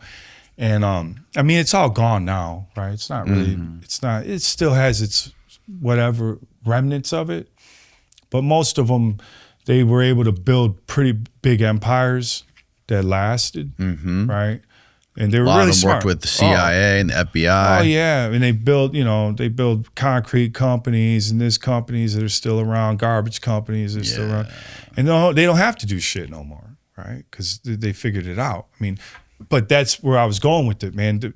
Most of them I grew up with were brilliant, you know, and they always kind of make them seem like they're a little dumb and drug addicts and all fucked up, but I never seen that, you know. They didn't like drugs. Not the ones from Chicago anyway. Right. They didn't like that shit, man. They looked down on you even if you smoked a cigarette, man. Really? Oh, yeah. That was how me and Jerry got real close, because I smoked cigarettes at that time. I'm talking about I was so young, 20-something, whatever. And he challenged me. He said, what, the cigarette's stronger than your will? You got to have a strong will to be out here. And if something like that could break your will, then anything else can. And it hit me so hard. Pull that mic back a little bit. And it hit me so hard that he said that the cigarette was stronger than me, and I quit. And he noticed I quit it. You know, he said something later on. He's like, man, I really, really like to see that, what you just did. You know? But it's true, right? You know, habits are a form of weakness, right? I think, maybe. You know, so, but yeah, so with the money though, when there were, a lot of shit had happened after we stopped. So when we were going out spending it, we started doing where we were only buying things for kids, right? It was getting to the point to where I didn't want nothing in the car. And I wanted to be able to take this cash and really seal it up and stash it. If we got pulled over, they wouldn't find it. Yeah. Right. I didn't want to just sit and change, hundreds hanging out of the glove compartment or $100, right? Right. So we started buying stuff for kids, and then we would give it to the charities, right? The Salvation Army charity, because that's where, well, for one, there's a box in every town in a parking lot somewhere, right? And for two, that's the shelter that, I was in when I was a kid, We would even go into churches and on a Sunday, and I'd just drop 10% of whatever I made, right, of real money. I never put fake money in the offering. Maybe once I might have slipped. I might have slipped once, man. But anyway, I always made sure it was real. No, whatever we made, I would count it, and I'd take 10% out, and we'd go to church, and I'd throw it in an offering, just a big sack, and then leave. Clear the conscience, right? A little bit. Yeah, but it makes you feel good. Well, I mean, for me, it really did. It really did. I felt kind of Robin Hoodish. Yeah, it does. Yeah. The biggest thing was the kids. That was the thing that I enjoyed the most, was when we would have new clothes, new bottles, diapers, this, and then we would drop that off. That would be like the coolest feeling for me, because I remember growing up so poor where we didn't have shit. I wore the same shoes with holes in them for years. It was just terrible. I didn't even, one year we didn't have heat for 2 years. We didn't have hot water for 2 years. Wow. In Chicago, in the projects, right? Taking cold showers, right? Ice cold showers. Oh, ice cold. It was brutal, man. I think it's what made me smarter, right? The shock in the brain, you know. But yeah, no, man, it was tough, right? So for me, even now, right? Like that's how even my art career started, right? I started donating paintings to charities that mean something, that do something, right? Arnold Schwarzenegger's charity, it's After School All-Stars, they legitimately go in there and create programs for kids, right? Yeah. After school. We never had no after school programs, right? So when I seen that, yeah, I want to be a part of that. Maestro Cares with Mark Anthony. They build orphanages all over the South, Latin America, right? So I donate, I just found out that a piece I donated sold for 14 grand, right? And I don't take nothing. A lot of artists, they'll use the charities because it's a certain time of the year. They'll use charities to make some money because they get 50%, right? I learned my lesson. I did that a couple of times with Arnold and with a few others, and then it turned out bad because I didn't get what I thought I was going to get, right? And I said, okay, wait a minute. If this is going to make me feel that way, you just need to give it to them, But I just found out that this painting that was auctioned off, the woman told me that the 14,000 built another edition for like 25 more kids. Wow. In the Dominican. That my painting allowed 25 kids to get off the street. Like that shit is real. Yeah. That feels good, right? Yeah. So yeah, it started, like you said, maybe trying to make myself feel better, right? But inherently, I think it was just the goodness in me trying to find a way to find goodness, right? Because my life was so fucked up at times, Excuse my language, Da Vinci. He's out there right now. Yeah, I'm really trying to be good with that one, man. But yeah, so the money when we would spend it, that was the coolest part of it, was like the give back. Yes. Yeah, totally. And then I go back to Chicago. I start getting back into, and that's when shit got crazy. Because now when you're selling $100,000 of paper that costs you $50 to make, maybe $100 it would cost me.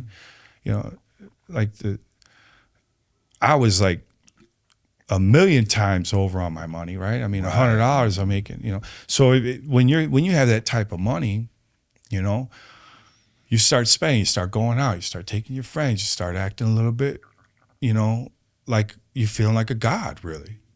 Free, right? You're free from everything. You're free from any constraint that society could throw on you. Yeah. I tell people there was a time where I felt freer than probably any man could ever, right? I wasn't attached to a bank. I wasn't attached to anything, but I had everything, right? And so, but it started bad, right? I started doing, I got into partying, got into this, got into a lot of things that warped my brain and led me down into a place where I ended up going to prison, right? And it happened a couple of times. The first time was with my dad, right? I get jammed up in the House of Blues. Secret Service come in. I got caught with $80,000 in fake money. I ended up beating the case on illegal search and seizure. The police, when they said they came into my room, that they seen some weed on the table, which they couldn't because there was a hallway in my suite to where unless they were Superman with X-ray vision, they weren't seeing nothing, And so they put that in their police report. So I challenged that and had photos taken, and then we depositioned the security guard that was with them, and we threatened him with perjury, and he just told the truth that they just barged in. And so the judge threw out the $80,000. Wow. Oh, it was insane. I couldn't believe I was walked out, right? I was in there for 3 weeks. When my attorney came and he said, hey, he read the police report, I said, wait, that's Off wrong. the hook for $80,000 in fake money. I got off. But you're paranoid. But now after I'm that. paranoid, Yeah, right? Because they even told me, said, "Oh, we've been looking for you for a while, right?" And so now I'm like freaked out. What am I going to do? And I watched Over the Top with Sylvester Stallone, the arm wrestling movie about the boy and the son reuniting. Yep. And man, I just started thinking about my dad for some reason. I don't know. I just was missing my dad, And I went and did a search at the time. Again, the internet's early in these days, right? What year are we talking? That had to be like 2003, 2002, maybe somewhere in that range. Maybe even earlier, 2000, maybe 90. Yeah, maybe it was not even 2000, maybe 99. But it was early in the internet years, right? And I went through the post office, I think, punched his name, and it gave me an address up in Chickaloon, Alaska. Right, it's like 45 minutes east of Anchorage, right? And so I write a letter, say, hey, my name's Art Williams, I'm looking for my dad, If this is Art Williams from Chicago, can you please give me a call? And I gave him my wife's mom's number, and about a week and a half goes by, and he called. Couldn't believe it. Yeah, he called. Whoa. How old are you at the time? 22 years had passed. How old were you? I was probably like 29, 28. Yeah, something like that. What happened after he called? So he called. We talked, man, for like an hour. And I told him I wanted to see him. And he's like, well, why don't you come up here? And so I ended up making my way, went to Seattle, ended up making my way to Anchorage, me and Natalie. She was pregnant. And I remember when he picked us up, and it was, he was still with the woman that he took off on us with, right? A niece, real dark woman. And it was for the first 2 days, we just stayed up talking, man. He apologized. He said, man, I'm sorry. He wanted to hear everything that happened to us. I said, well, your daughter, she jumped out of a window, and she's missing a leg now. They had to cut her leg off. What? Your sister? Yeah, she tried to kill herself. Yeah. And my brother, I lost to mental illness. Fuck. Yeah. So, I'm fortunate, right, that I was able to overcome some of the things that I went through, but my siblings didn't. Right. And so, so I had to let them know all this. I had to let them know, Jason. He had no clue about any of it. Nothing. Wow. He had been gone 22 years. So, so we slowly, man, started to unite. I started to learn about him. He was super mechanically. He had old cars everywhere.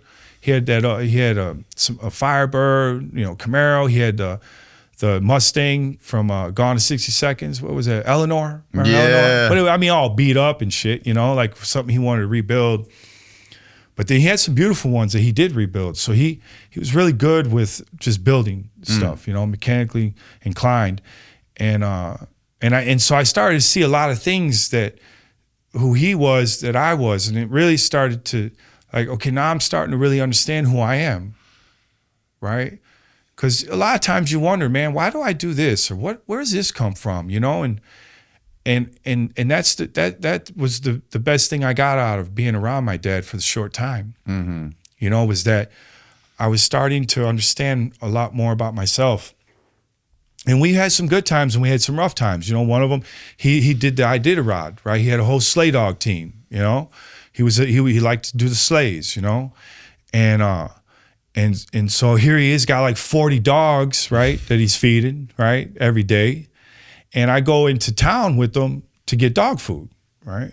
And I'm helping him load the dog food, 50-pound bags, and he dropped like $900, right, for all this dog food to feed these dogs.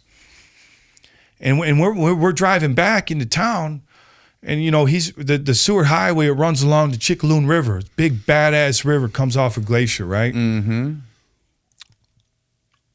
If you ain't never seen a glacier, go see them when they're beautiful. They got a beautiful blue color, right? I walked in one, but anyway, so we're driving down the highway, and man, I just can't get it out of my mind that he just dropped 9. And so I said, hey, how long have you been doing this, man? He's like, oh, I've been doing it for like 15 years now. And I'm like, 15 years? The dog thing? Yeah. He's been gone 22, right? Yeah. You know, been doing it. He's like, yeah, it was a hobby, man. Expensive ass hobby, right? Well, that's where my brain was. Right. I said, 15 years. I said, man, you spend that much every month? And he's like, well, I mean, it wasn't that much, but yeah, no, it's kind of expensive. I said, and me and my brother and sister were fucking eating beans, man? Living in the projects and didn't have hot water? And you were feeding dogs? And man, I started to get real, real frustrated and just start crying. I told him, stop the car. He stopped the car. I got out. He got out. I grabbed him. I started strangling him. Oh, I wanted him dead.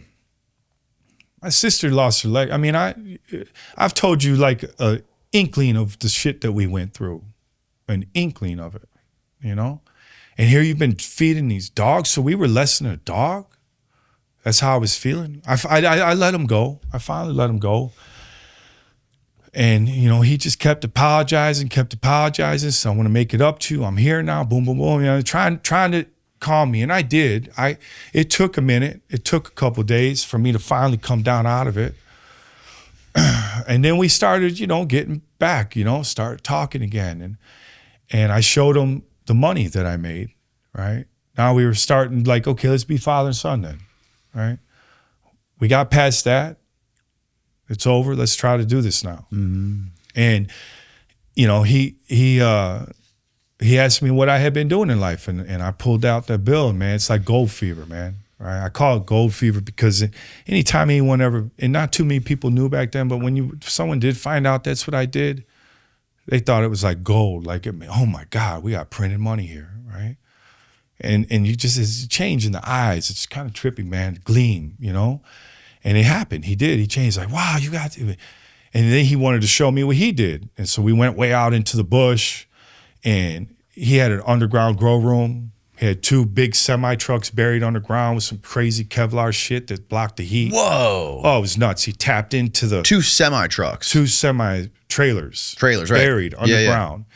Hooked up. My dad was a genius too. How the fuck? Listen to this though. Want to hear what's even that? crazier though? Because I didn't know where he got his electricity. Well, along the Seward Highway, they got an underground cable. He tapped into the cable. Oh my God. He tapped into the cable. He was nuts, man. So he was just as nuts as me, right? Which I thought was kind of awesome at first. It's kind of awesome. Yeah, like this is great, man. You know, but he showed me that, and so now we're like bonding through criminal fraternity type shit. You know, hey, I did this, so I do this. You know, and then he, you know, I didn't have much. I only had a little bit because I was paranoid because of what happened.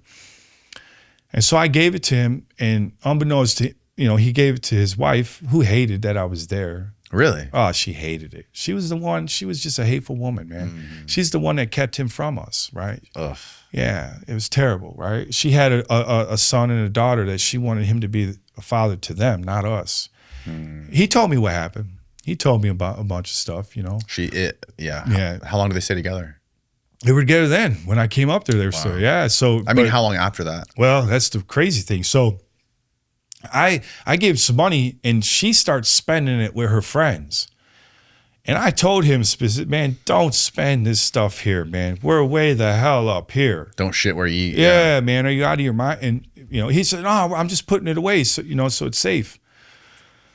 Well, no, he wasn't doing that. She was spending it. And me and my dad ended up going back to the lower 50. We came back to the lower states.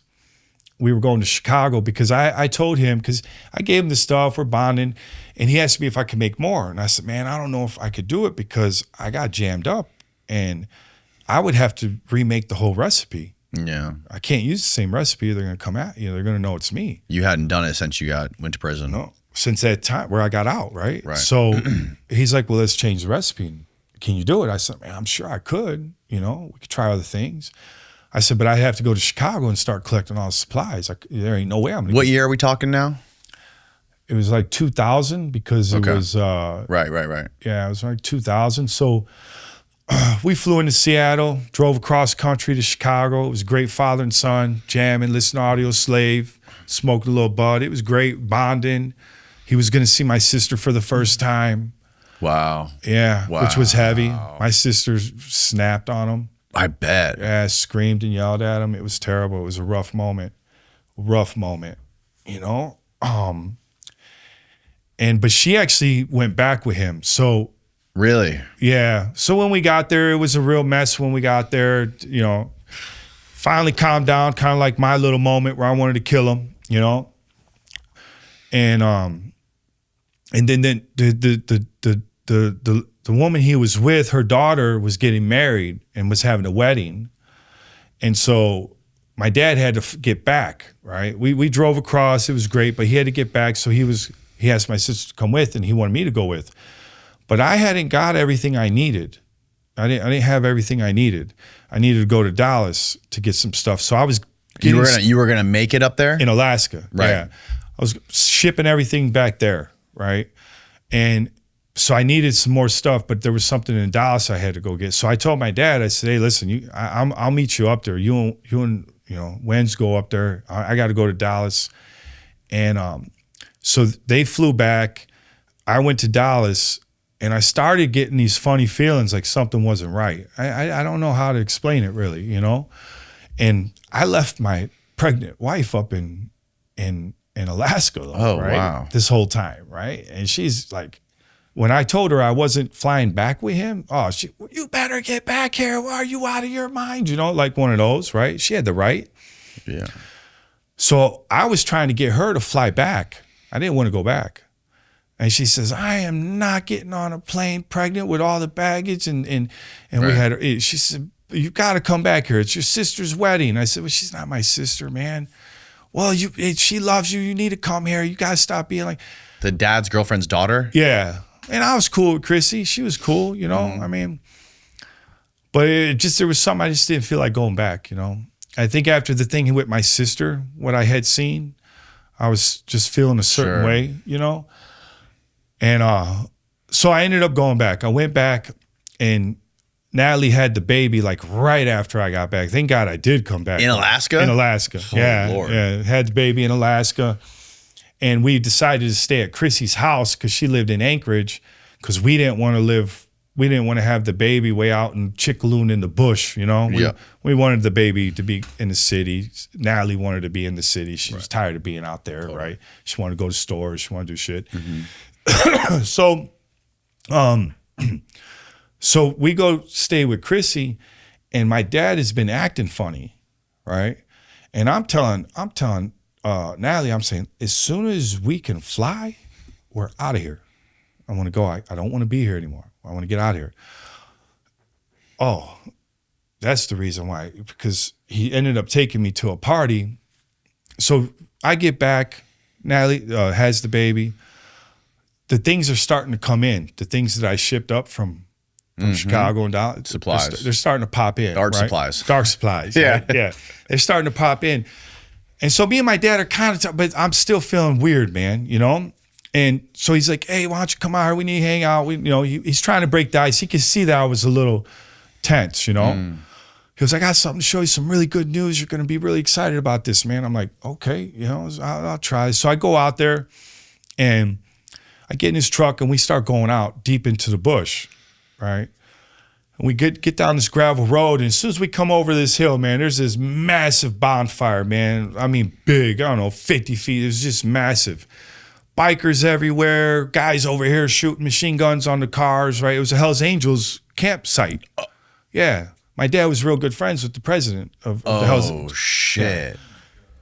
I'm like, where am I, man? You know, I'm a city boy, dog. I'm in the middle of Alaska, man, at a Hells Angel. Like, this is insane to me, man. So we go down, we walk in the dude's tent, the big dude, real nice guy, man, you know, real big, right? He was the dude that was, you know, I guess the president of that chapter. He introduces me. And then my dad tells me that, you know, we're going to start selling to him. In front of him. Oh my to God. Me. Before ever even saying anything to you about it. Never said nothing to me. And I say, man, we need to talk outside right now. I say, man, no, all due respect, I need to talk to my pops right now. I walk him out. I'm like, man, what is wrong with you, man? Even if you wanted to do this, why would you bring me and let him know it's from your son? I said, I want to leave right now. He said, man, you need to calm down. We're going to do this. He's good people, man. I said, whether he's good people or not, I don't want to be here. I want to leave now. Take me home now. So he took me back to his house. I jumped in the car, went back to Anchorage. And at that time, I think the baby was like almost 3 weeks, a month old. I said, get tickets right now. We're out of here. I don't care. We're gone. Mm. So I was like, she was ready to. She was ready to get back to Dallas, you know, go back to Texas. So we get the flight, and I ended up we were going to fly into Dallas, and I for whatever reason changed it and wanted to go to Houston and have my boy pick me up in Houston and then drive me. Again, I do things that when the feds watch me, they probably wonder. They probably wonder, how the hell did he know to do that? Because I've done things that have shook them. Right. Right. Yeah. I got jammed up one time at a hotel and completely disappeared with the helicopters, and I'm sure they're still wondering how that happened. But it's not anything I do that's special. I just move and you know. You do shit unconventional. Unconventional all the time. Yeah. It would even be hard for AI to track me, man. They would, man. They would be like, this cat is wild, you know? Mm-hmm. I could shift in a second, man. Right. And won't even think about it. You know, it's not like I second guess very much. Mm-hmm. If I feel something, I'll go with it. You've been doing it for so long, it's just become just an instinctual thing to you. Yeah. Let's do something we're going home this way, we're going to fly into a different airport, and we're going to take this road home or whatever. And that's exactly what we did. Yeah. And thank God I did that, because Secret Service were sitting in Dallas waiting for me to get off the plane. Wow. Unbeknownst to me. You hadn't even done anything. So the money I had gave him, his wife, Anise, the crazy lady that hated us, her and her friends had been around Anchorage spending it. Took a while for it to catch, right? But they caught. They ended up coming back to the Jim and Vicky. They gave up her. She gave up me. The feds. So when Jim and Vicky gave up her, on the very day, this is what's insane. Jim and Vicky. So they were the friends that were spending for her. Okay. So my dad gave the money to his wife, the evil lady, right? Yep. The dark woman, I'll call her. And then she had a couple of her friends going out there with her spending it, right? After all said and done, the Secret Service, through cameras and stuff, came back to them, and they said, oh, I got it from her. They came and raided. They found guns. My dad caught a gun case, felon in possession, right? They arrested her on the money, and she gave up me right away. Well, guess what? I had just got jammed up in Chicago at the House of Blues, so my name was right there on their lips. And they didn't know where I was. And did this happen before your dad took you out to meet the Hells Angels? After.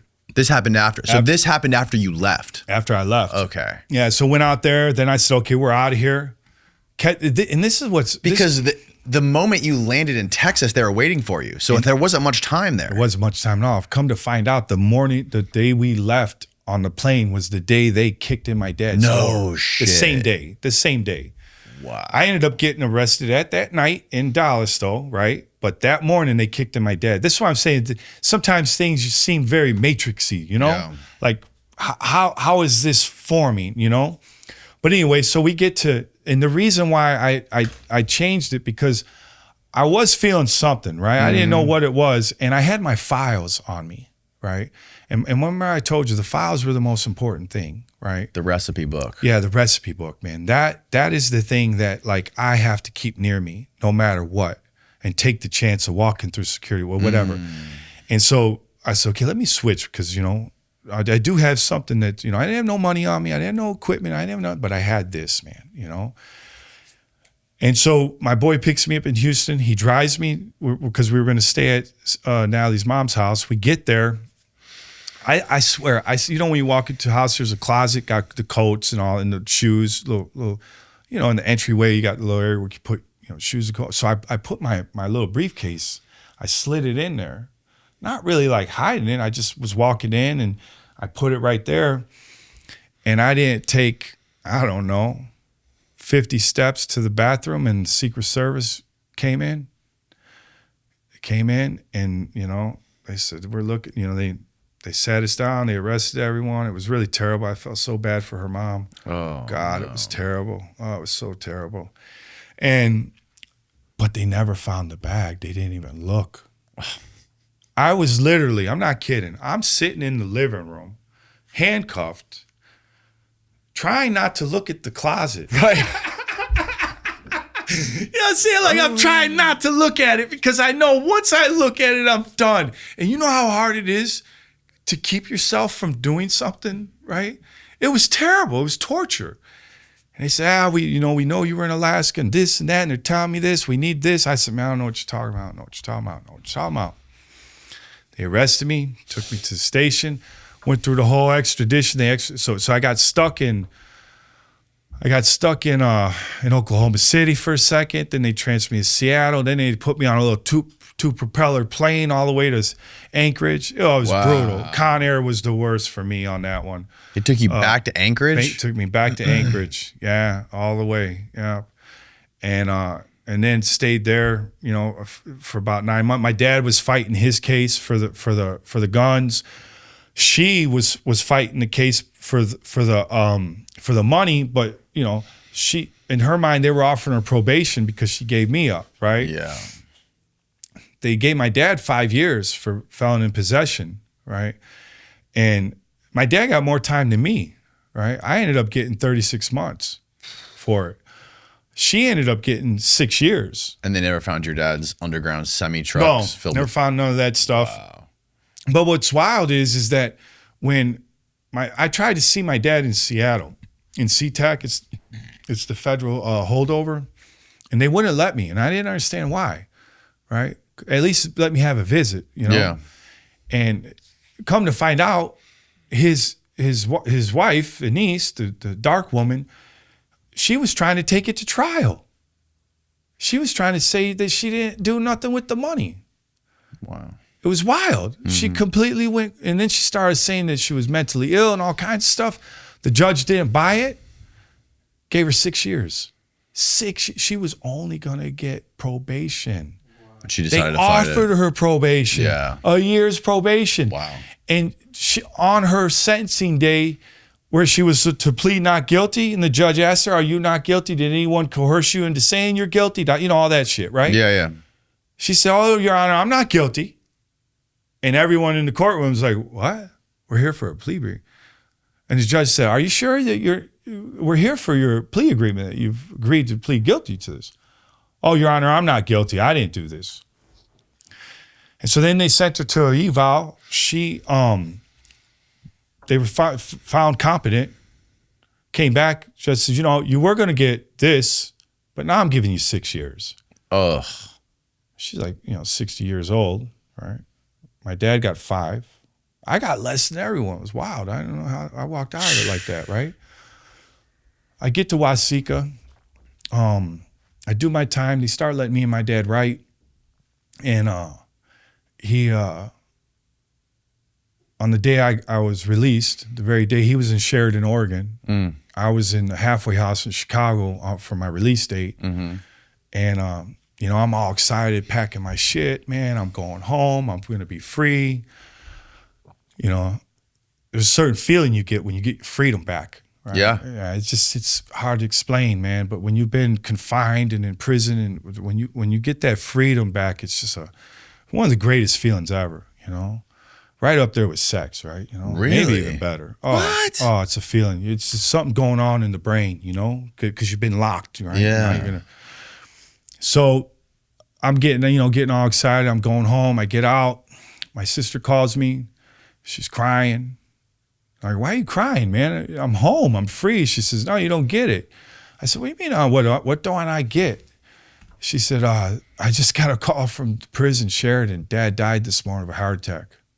I said, what? Yeah, he's dead. I'm sorry. He's gone. And I mean, it was like, I almost started to believe, man, that like reality wasn't real. No. Yeah. It was all an illusion. And somehow, somewhere, man, there's some sort of intellectual consciousness that's shifting things to create drama. He died the day you got out. Yeah. The day I got out. Yeah. Crazy. Yeah. He died the day I got out. How did that make you feel? I mean, I didn't get to close. I didn't have no closure. The last time I seen him, I was pissed off at him because he took me to some Hell's Angel party. You know, I didn't even get to. Yeah. You know, and then she got out and died immediately. So, his wife. Yeah. Like literally, I mean, think about that type of karma. The creation makes you do your whole 6 years and then pops you off, you know what I mean? Like, whoa. Oh, Lord. Right? So, you know, those are the types of things that happen in life that you just make you really like wonder about it, right? Like the intricacies of it. Yeah. You know, like where you end up, how you end up, how things happen. Seems right? scripted, right? It does seem scripted. That's what I was saying, you know.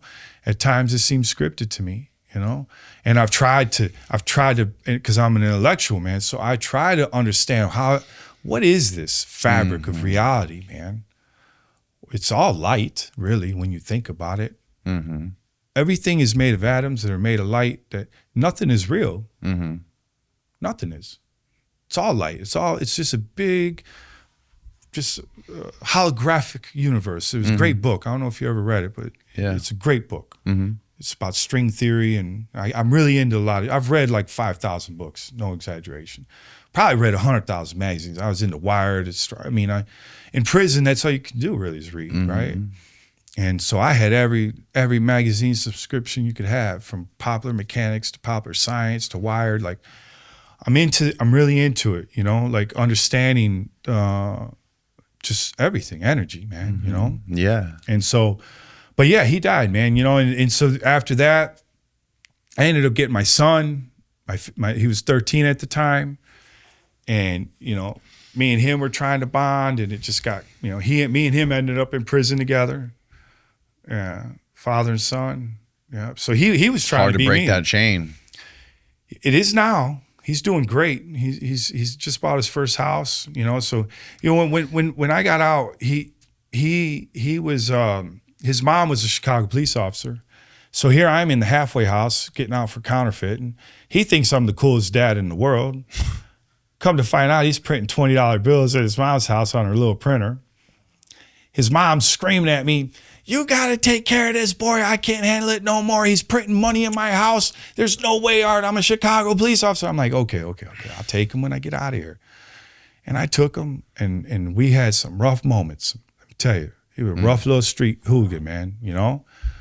And we actually bonded through his music. So come to find out, he loved rap, you know, music, and he knew how to make beats and all that stuff. And I knew some pretty heavy people in the music. You know, you ever hear Disturbed, Fall Out Boys, any of those? Yeah. So Johnny K, their producers, it was a friend of mine. He had Groove Sounds. It was a studio up in Chicago.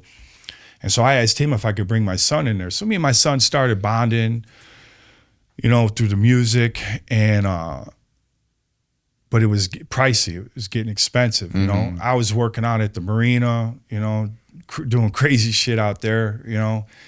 And I ended up I came back to the money, you know, but this time I wanted to break the euro, right? So I had some of the old money buried.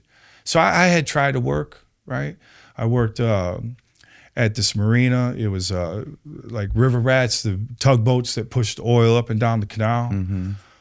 And but it didn't pay nothing, right? It didn't pay nothing. I couldn't support myself off it, you know. So I started dealing a little blow out there, and then I had to stop that. Almost got in trouble for that one, you know.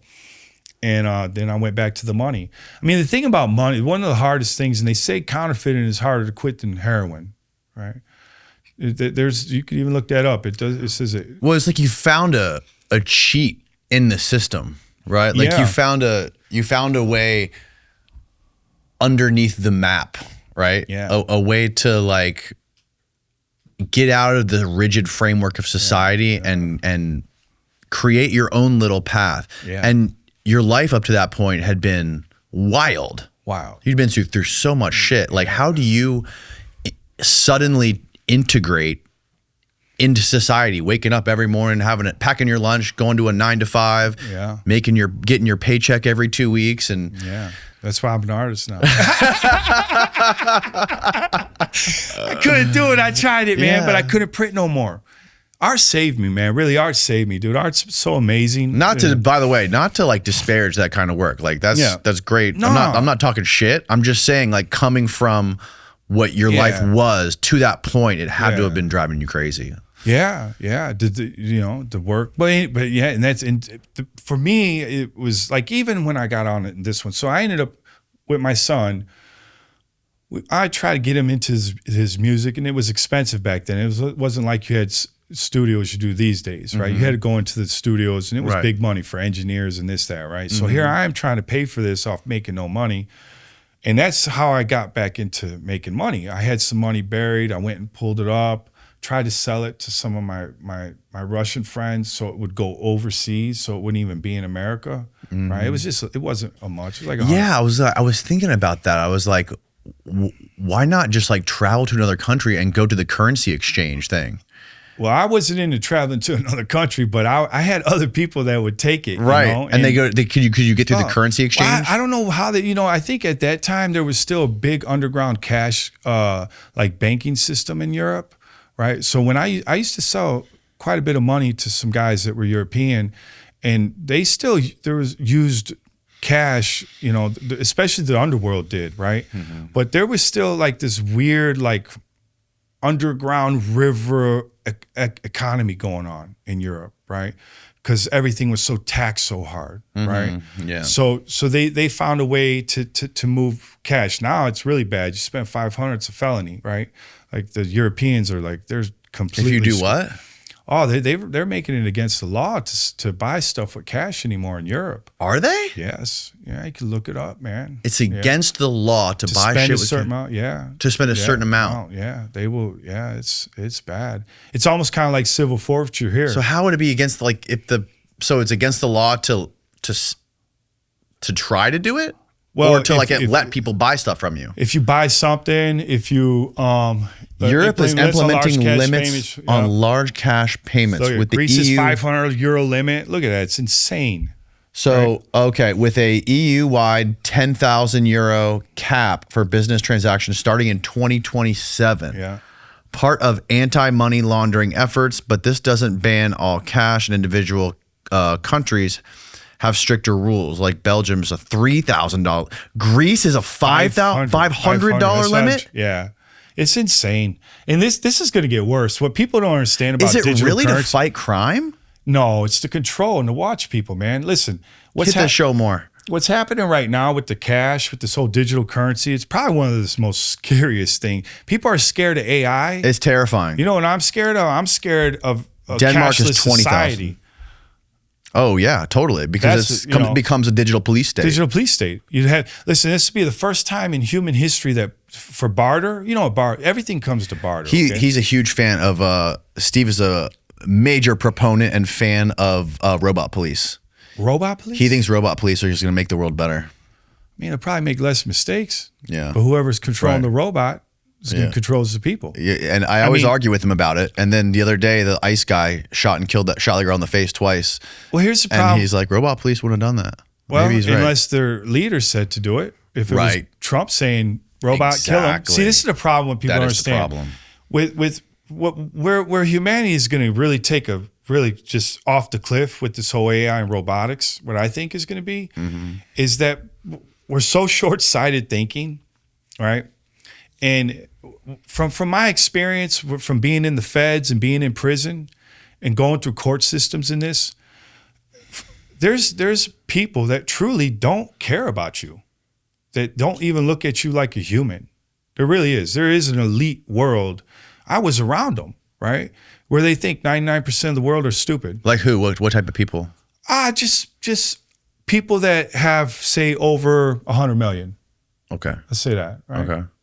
Right? I've been around people who really look at society like they're like lambs, sheep, slaves, right?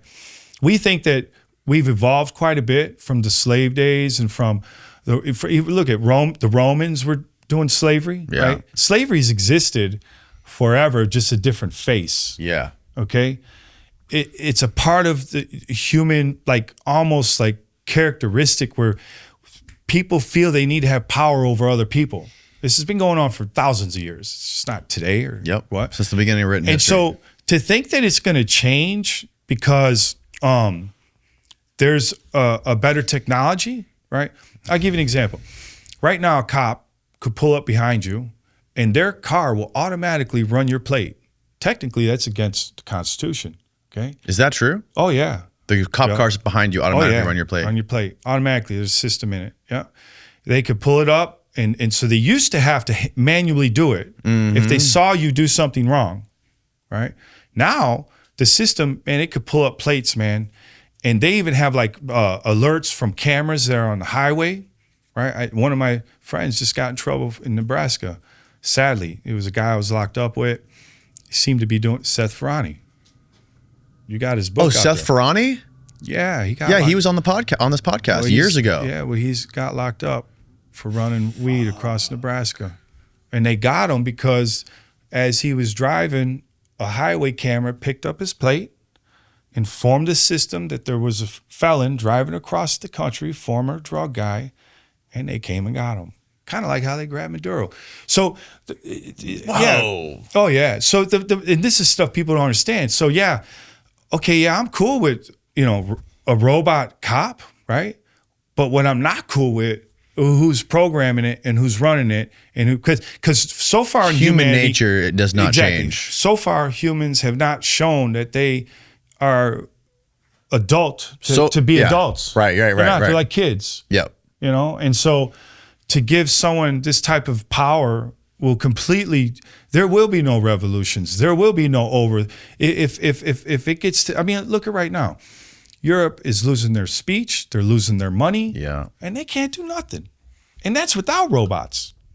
Imagine with them. They're getting arrested for making Facebook posts. It's just veterans. Yeah. See that some girl got arrested for praying outside of an abortion clinic. Abortion clinic, yeah. And she didn't even pray loud. It was a thought.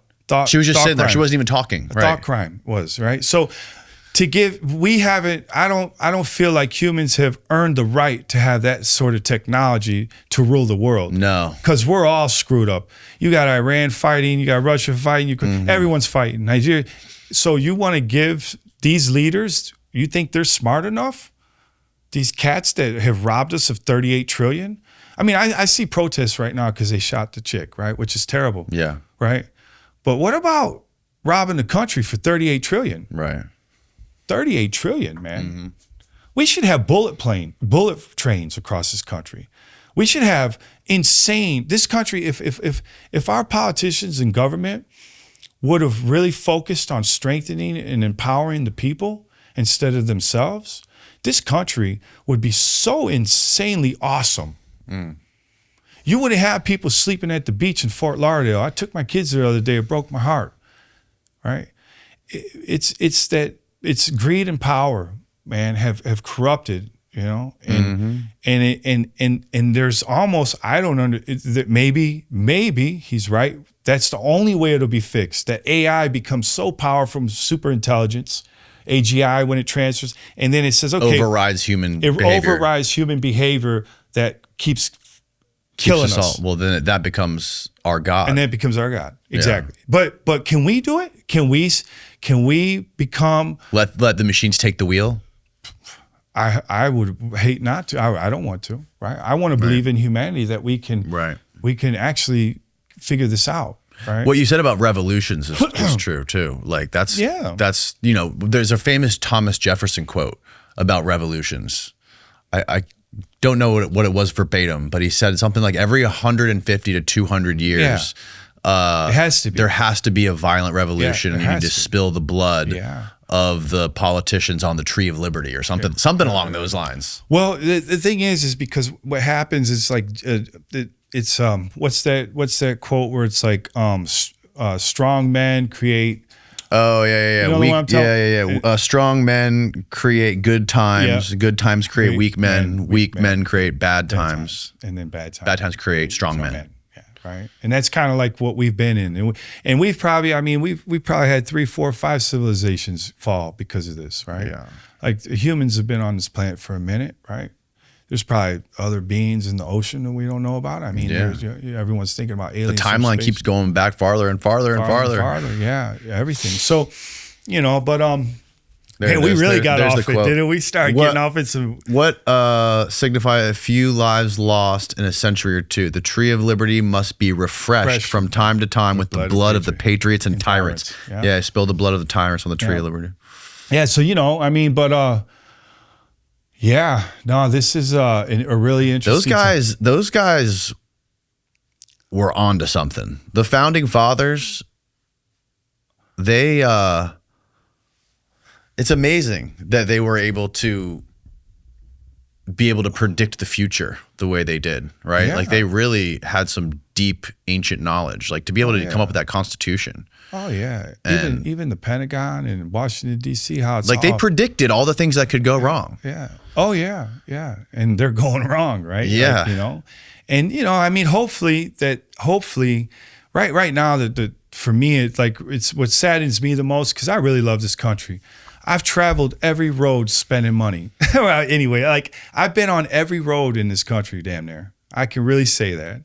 I would hit every town, everything, drive everywhere. Mm-hmm. And I fell in love with this country. It's beautiful. Mm-hmm. I mean, there's waterfalls, there's cliffs, there's mountains, there's skiing, there's animals. I mean, it's so beautiful. And the people are beautiful, right?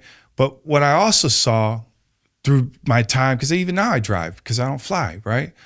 I'm watching if it just crumble, right? When I'm driving and sometimes I'll get off on the back, you're seeing these towns that probably looked really awesome one day and they're ghost towns and and everything's boarded up and everything's decrepit and everything's rusted.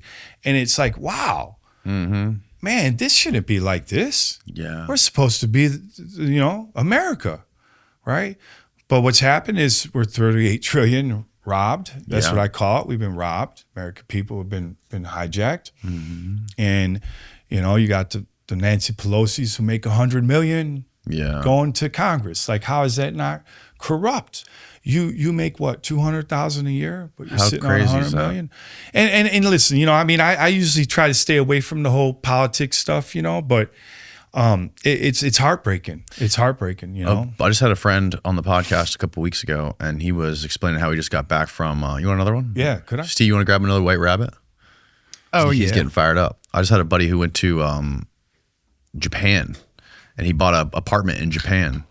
Oh no, he's cracking one. And he was explaining to me like how amazing and clean and safe Japan is. Yeah. He's like the floors in the subways are so clean you could eat off of them. He's like, and it's safe enough to send. You could send your 5-year-old on the subway across town and not blink an eye. It's so safe.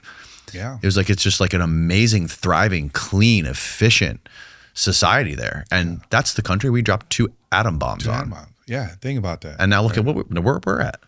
I mean, even when I think back that how I grew up, right, in Chicago, right? Like I had, it's crazy. One of my friends, Sean, first, one of my brother's friend, his name was Brian. He gets shot in the face in the alley by his house, right? Car pulls up, some gangbangers jump out. They pretend to be disciples. Hey, what's up, folks? Hey, right? Throwing up the forks. And he thinks they're part of his gang, right? So Brian, hey, what's up? Oh, he goes to shake their hand. They pull out a gun. They shoot him in the face. He's dead. 19 years old, right? Go to the funeral, right? My friend, Sean, good brother, man. Mm-hmm. He speaks at the funeral. Now he's actually been getting out of the shit. Mm-hmm. He's got a kid. He don't come around too much anymore. Yeah. You know, he's going on the family thing. He got him a little job. He comes to the funeral to speak about, hey man, we got to give this up, man. This ain't worth our young brother's dying, right? He's giving this whole thing. Yeah. After the funeral, he goes to the Dunkin' Donuts on 31st and Halsted. Gets into it with a couple cats, right? Actually, it was a couple brothers.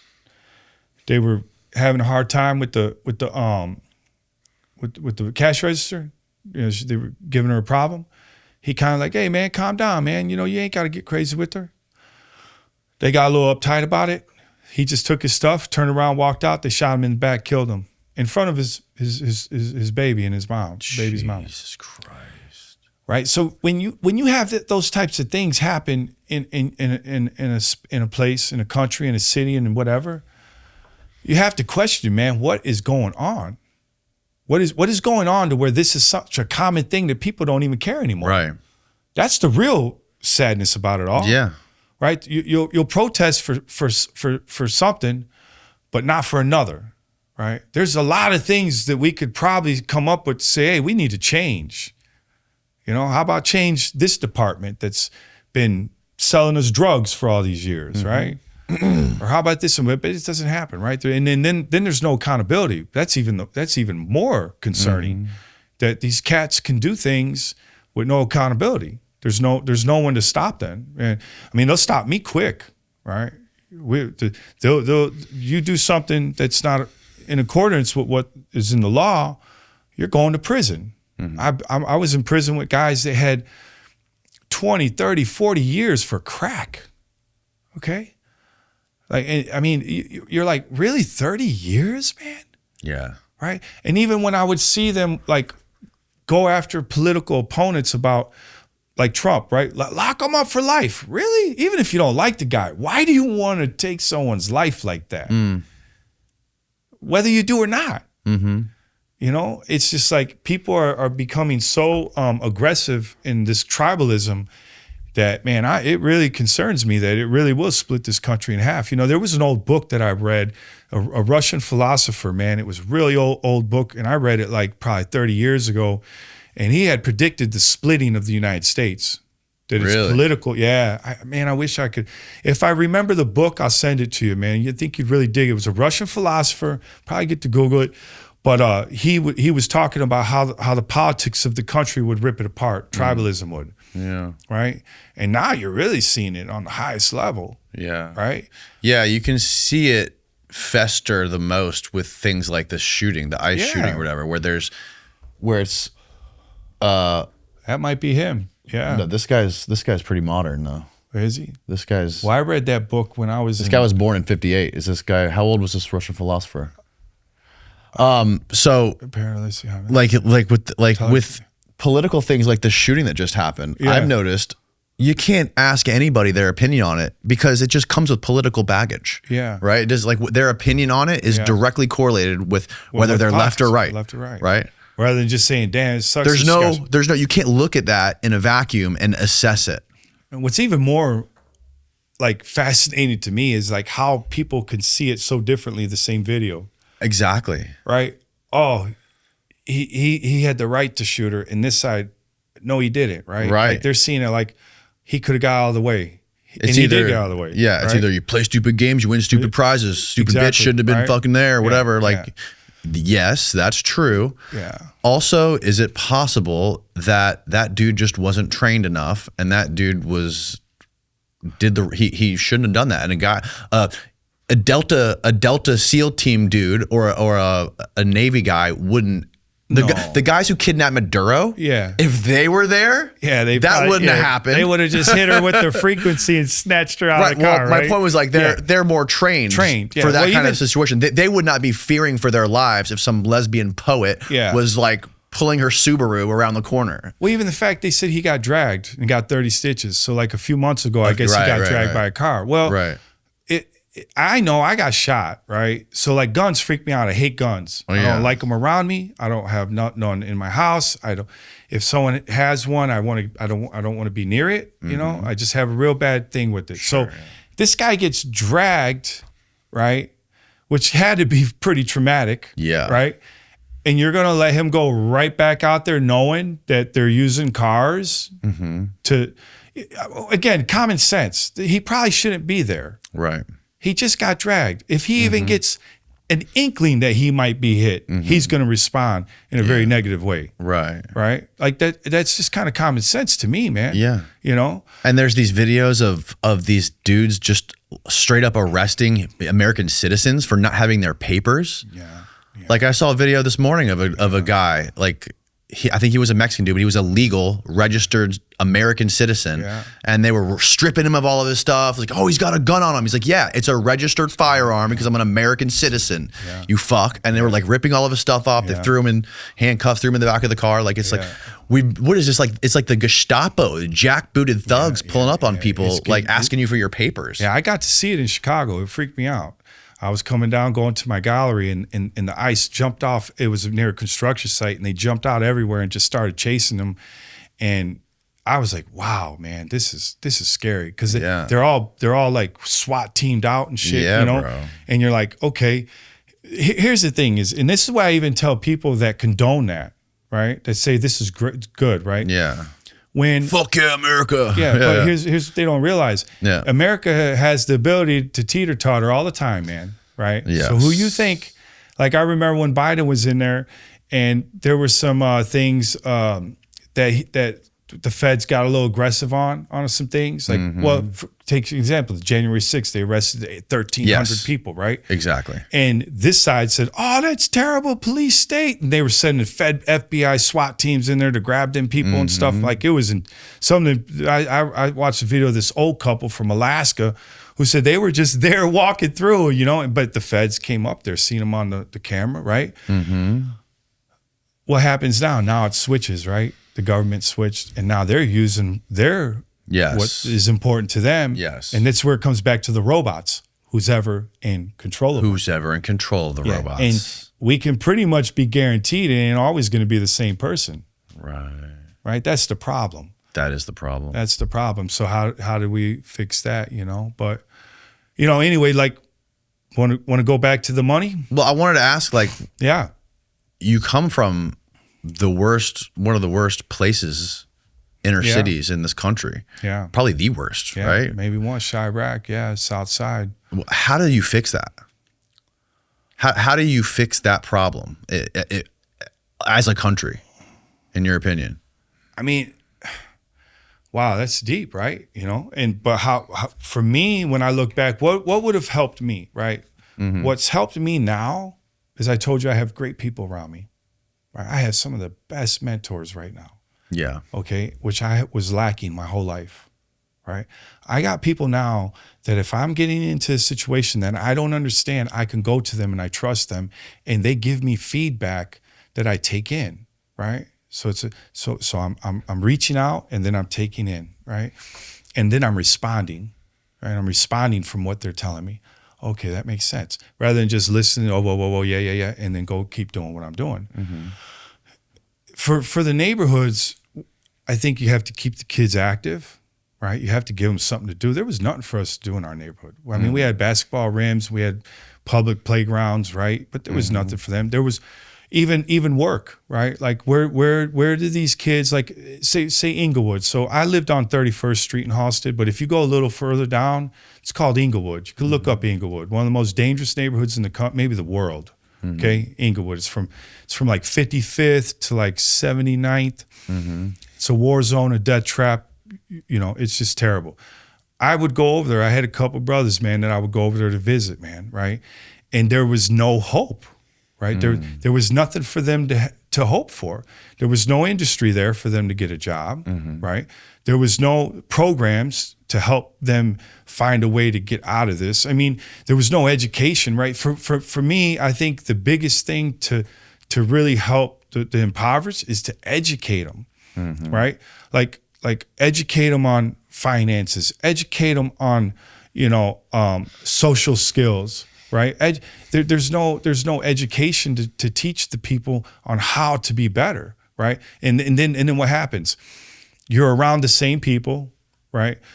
So when I first got out of prison on this, the first 2 years, I was doing crazy jobs. I did delivering liquor. I transported cars. I even cleaned toilet bowls for like 9 months. I was a janitor, right? Here I am, the greatest counterfeit ever, and I'm cleaning toilet bowls, man. You know what I'm saying? But I loved it. I was getting a paycheck, But I almost gave up. I almost went back to printing. I ended up went and borrowing some money from some gangsters and tried to do a whole new print shop, and it all turned out sour. And thank God it didn't work. And I walked away, and I ended up becoming an artist, right? But up until that point, that first 2 years that I was out, I couldn't take care of myself. The biggest problem I think that people deal with in poverty is even if you're working, you're not making enough to live. Right? I made $12.50 an hour. I'm a 40-year-old man, right? How am I going to live off $12.50 an hour? You don't. I had to get a roommate, right? I was riding a bike for like 9 months, a year, just a regular bike. I even invented a bike umbrella because I was getting rained on all the time, and I had to figure out how to stop that.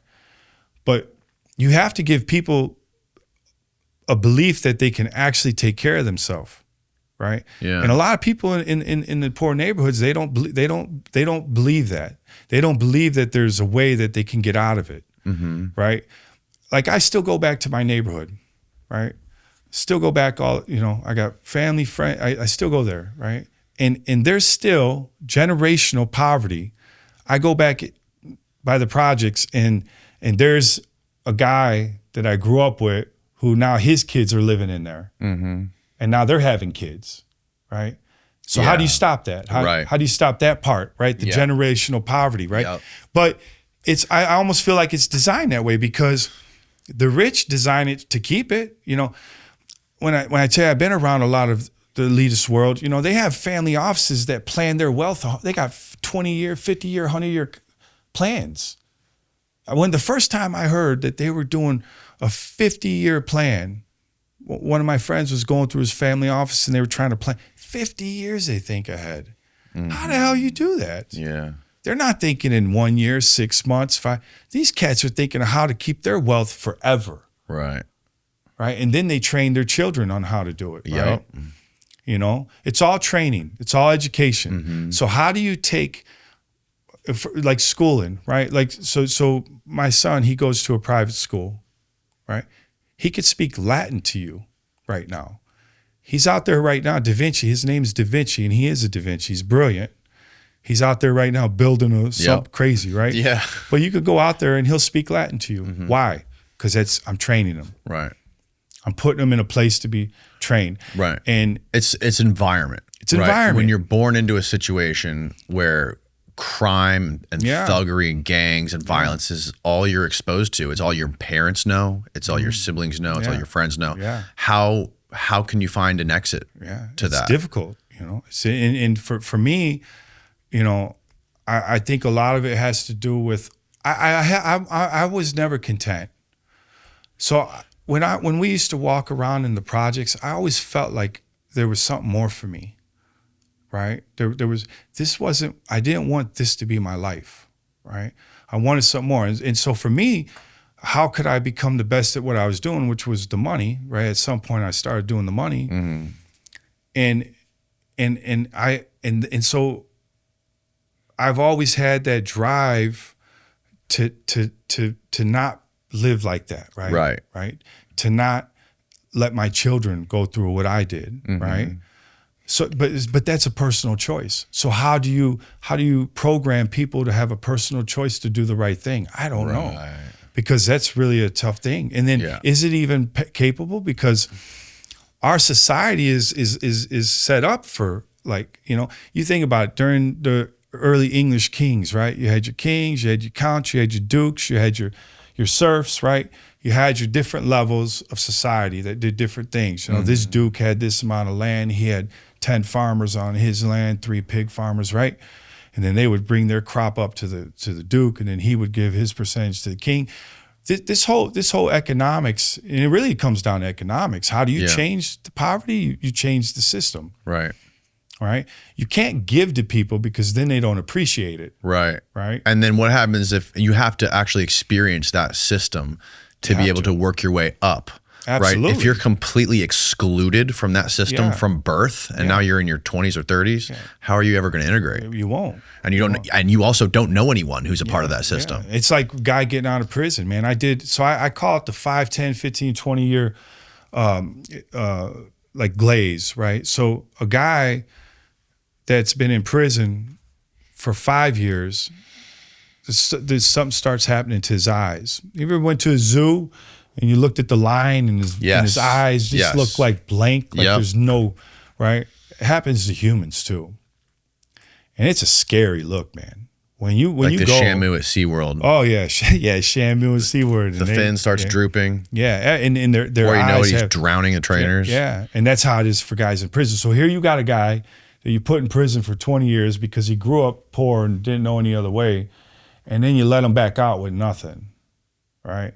And the reason I even bring that up, because as I was working on my mural, it was like 2 a.m, a guy rolled up on me, old brother, man, on a bike, you know, rolls up. He's like, hey, man, you know, how you doing? I started talking to him, told me he just got out of prison. He did 15 years, and he don't have nobody. He don't know what he's doing. He's been living out on the streets, right? He did his whole sentence because he didn't have nowhere to go. Right? It broke my heart, man. And I told him, I said, man. And then I told him I was in jail. I walked out of jail with $20, man. $20. That's what I walked out with, you know. And didn't have nothing. My wife left me. I had no money left over for my criminal run, right? And all I had was just, you know, what I was dreaming for. Well, and I wanted to be a writer. I didn't want to be a painter. I wrote a book. I wrote 3 screenplays. Painting was like my hobby, you know. But and what was I going to tell him, right? What did I tell him? I said the best thing you can do is get a job in any job, right? I mean, that's how I made it, right? There was a system of how I was able to make it. I always kept a job, right? I never got discouraged with how much money I was making. As long as I was making something, I was all right with it, you know? And even with this whole thing, with the painting, you know, in the early part of it, I had to work, man. I had to go to work. I couldn't become a painter. Right? I couldn't be a full-time painter. I got to eat. I got to pay bills, you know? So I think it's an intense discipline, right? To make it to really reach the top, you know, is you got to be able to be disciplined with your life. And I told him, I said, you know, unfortunately, 76% of people go back to prison.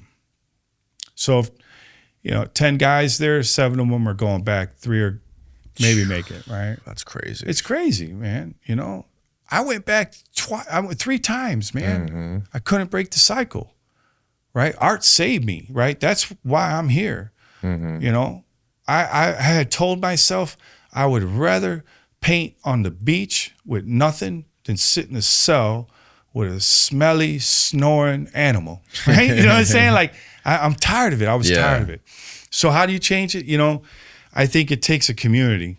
Totally. It takes a community to change it. Do you think it could be fixed top down, like with money, like from government's perspective? Oh, we'll throw like billions of dollars at It hasn't worked yet. Right. All right. You know, I mean, they've tried to do welfare and food stamps and programs and stuff like it. I almost think that sometimes that makes what if you gave like a universal basic income to all these people where they get like, I don't know, like $5,000 a month? Do you think it would stop crime? Do you think it would have any do you think it would have any sort of dent on anything? I don't think so, because I think when you give, anytime I've ever given something to somebody, just give it to them. There's not that same appreciation is earned. Yeah. Right. And I think that's what's going to happen. If this whole basic universal income thing, like, what is value then? Right. If and it's almost kind of like socialist, communist, everybody gets the same. Yeah. Right. Think about that. No, right. Like, So how can you raise your universal basic income? Or do you got to be a good boy for a month straight to maybe get a little raise? Yeah. Right? Like, is everyone going to get 5,000? And then, like, what's the separation? To me, capitalism and earning and fighting to get to the top, right? That brings out the best. We stopped doing that, right? We haven't really, had that. I mean, think about it during when Tesla and Einstein or like even go further back, Carnegie and Henry Ford and all these guys, where they were building things and creating things and fighting to build stuff. Like, you don't really see that much anymore unless it's building a data center or something. Like you don't, or a new app or a new program. What concerns me is that people will turn into just couch potatoes. They'll be plugged into their little reality, right? It'll be like Ready Player One. I don't know if you ever watched that movie, right? Yeah. That's what concerns me, that the world would turn into something like that, right? Which I'm hoping certainly possible. There's a lot of possibilities. But it's also possible that it could give somebody, a family or an individual, like the stability to not have to stress or spend time on a dead end job just trying to pay their rent, put food on the table, and instead focus on things they enjoy or focus on things they have passion. That's like a utopia, right? Like it's like almost kind of like the heaven, right? Everything's we're gonna have. Like maybe you don't care about living in the mansion or driving the nice car, but you want to pursue happiness, and you can figure out a way to live modestly with this money. And, maybe you want to make cotton candy and sell cotton candy, or maybe you want to be a piano teacher or whatever. Yeah. You can now pursue those endeavors. I like the concept, right? Yeah. The concept. There's definitely a lot of holes in it, a lot of pitfalls. Well, and those are the things that, hopefully humans will rise to the occasion to figure out, right? Or do we leave it to AI to figure out, right? Because that's really what everyone's doing now. I can't tell you how many people say, "Hey, man, I could do this ChatGPT photo now." Like you had said, "Hey, we could do a jungle over here right, and make it," right? Like now everybody is like a creator, right? And I saw this video of this woman drawing a mural, but she was wearing the VR headset, the Meta headset, and awesome. It puts the stencil on the wall. It's awesome. It's awesome. Crazy, dude. I want one. I do. I want one because you know how hard it is to hand draw what I showed you. Right. Man. Like my brain was twisted, man. I'm like, man. It was no. Technology. Listen, technology has its ways of maybe really advancing us. I just haven't had. I don't have too much faith in the leadership of this world right now, right? That's what concerns me, right? Like the only country that I see that even has somewhat of a positive is Norway, right? You're literally born, you're worth $250,000, right? So Norway has this crazy fund for their citizens. You should look it up. It's insane. Really? Yeah. So how we're born into debt. I actually heard some crazy shit about Norway the other day. I don't remember. Norway's an interesting country, how they got wealthy from the oil and the gas. I mean, it's wild. But what they did do, which I thought was amazing, is they created a citizen fund, right? And so, like, when we're born, we're like, I forgot what it was, but it's thousands in debt. You're technically, as soon as you're born, because our 38 trillion debt, you're born into debt. It's far out. But Norway, they created this citizen fund to where when these kids are born, they're already born into wealth. Not wealth, but they're born into like where they have a citizen fund, right? They now I don't know how they access it or even if they can, right? Norwegian sovereign citizens, wealth fund. There you go, $2 trillion. It's insane. The users figured 250,000. Okay, so they don't receive a direct personal payout, but instead they are indirect beneficiaries of the world's largest sovereign wealth fund, which benefits the nation as a whole through public services and long-term financial stability. The key factors about the wealth fund is its value, its purpose, which is to fund and invest state oil and gas revenues abroad, safeguarding the economy, and the government is permitted to spend only the investment income from the fund, the general rule not exceeding approximately 3%. No direct payouts. Well, Interesting. It says which is the fund is valued at over $2 trillion, which is roughly equivalent to 340,000 for every Norwegian citizen. So my point being, so how do they benefit from it? Just well, that's the question now I'm asking, because I didn't know that part. But my point being is, this should be us. This should be America. You know, like they're talking about they're taking all that oil from Venezuela. What am I going to get? A 10-cent lower in my gas, while this company over here is going to get rich? So it says that the spending covers 20% of the government's budget, 20% annually, and funding public services such as education, healthcare, infrastructure, and the national welfare system. Interesting. And so I was just actually talking to someone who was from from Norway, and she was explaining to me that they have, like, their education system is out of this world. Yeah. Right. Their healthcare, the infrastructure is beautiful. So maybe that's how, whatever they're doing. If you go to Norway, I don't believe they let in a lot of immigrants. Right. They were a lot of Europe was taking in a lot of these, and really just messed up the whole. You know, the whole. I don't even. That's a whole nother. A lot of those countries, the infrastructure is amazing. Like the gas stations are beautiful, like modern, clean, great food, healthy food. They're incentivized to like not put dog shit on the shelves because they have subsidized. Well, Europe is semi-healthcare, socialist. You know, it's semi like I'm not going to say socialist. Yeah. But they do take care of their stuff, right? Yeah. Like, you know, I mean. That's what needs to happen here, right? Instead of 20 billion fraud, you know, we put 20 billion into. We got missing trillions of dollars. The Pentagon hasn't passed an audit in decades. Right. Where's that money, right? Like that's what I'm saying. This country, when I see stuff like that, when you ask how can we change the country, you know, well, I think it would have to start from the top. The top would have to care. They would literally, really have to care, right? They were like, okay, listen, man, instead of just locking people away for 20, 30, 40 years for petty shit, let's try to find a way. Also, the prison systems overseas are a lot different. Oh, yeah. Yeah. I mean, some of them there, it's like we had a dude on here who went to prison in Spain. Yeah. And it was beautiful. He was like, it was amazing. He was like, you get to be outside all the time as much as you want. You get to wear your own clothes. You get to have, your wife can come over and, you know, you guys can have like, you know, your private time. Yeah. No, I've heard of amazing prisons over there because they want you to still be human. Yeah. Right. You know, when you go into these prisons, I mean, you're a number. You're a number. You're cattle. 2030842. And the dudes who are running the prisons, the from what I've heard is like the what are the officers called in prisons? So you got the COs, all those guys. Those guys hate working there. Oh, hate it. Yeah, they hate it. And then they take it out on you. Again, another human element of just being miserable, right?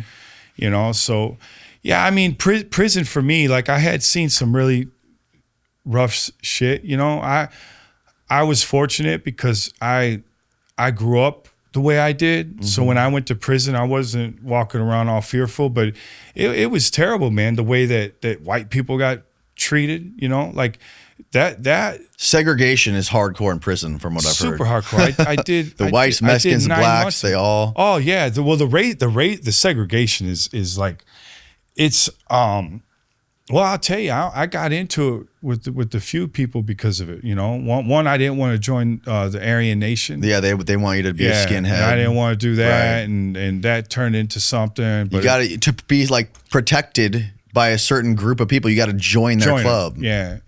Well, you know, like in state prisons, it's real heavy like that. In the feds, it's a little bit different. You got coalitions like the Chicago Coalition. Was if you were from Chicago, you were together. Then you got Houston, you got, you know, so you have these different coalitions, and but the race thing is bad. And I've seen, you know, unfortunately, I did some time in Edinburgh, Texas, state joint. It was at the very tip of Texas, and they sent me down there because there was a riot and they needed white people, right? And so I get down there, and it's like a 1,200 man compound, right? And there were like 100 white dudes, you know, 700 Mexicans, and the rest brothers. Wow. Right. Well, I could tell you this much: there was out of that 100 white dudes, there were only like 10 that stood up for themselves. I was one. Really? I was one of them. Right. The other ones were paying protection, it just really bad. Right. And, what helped me in that system was there were some cats from Chicago that were disciples. Right. They were black dudes. And they knew I was from Chicago. And we would talk a little bit, and I let them know where I was from. Mm-hmm. And so they kind of had a little bit of protectionism going on with me, right? They didn't want nothing to happen to me. Yeah. Right. Now I was with my boys, and we stood firm, And what was really crazy is a white dude would come in, and you would see just like vultures just flock to him. Yeah, if he came in with his bag filled with commissary, oh, he was hit. That shit was gone. That was gone. They either fight or give it to him. Mm-hmm. And I say 95% of the time they would just give it to him. And then once you gave it to him, then you kept giving it to him. You were never free. Right. Oh, And so, prison was rough, man. And the white cats had it the worst. So where did we leave off at your story? We just went on like a 45-minute I know, we were tangent. Talking shit. He got out, and then he got. My son. Did you get caught again? Yeah, my son. Oh yeah, you said that you met your son. You and your son were in prison together. Yeah. So when I got out after that stuff with my dad, my son was trying to print money at his mom's house, and so when I did get out and get my own apartment, she's like, you got to take him. So I took him. We started doing our thing. I got him into some music, and I got him into music.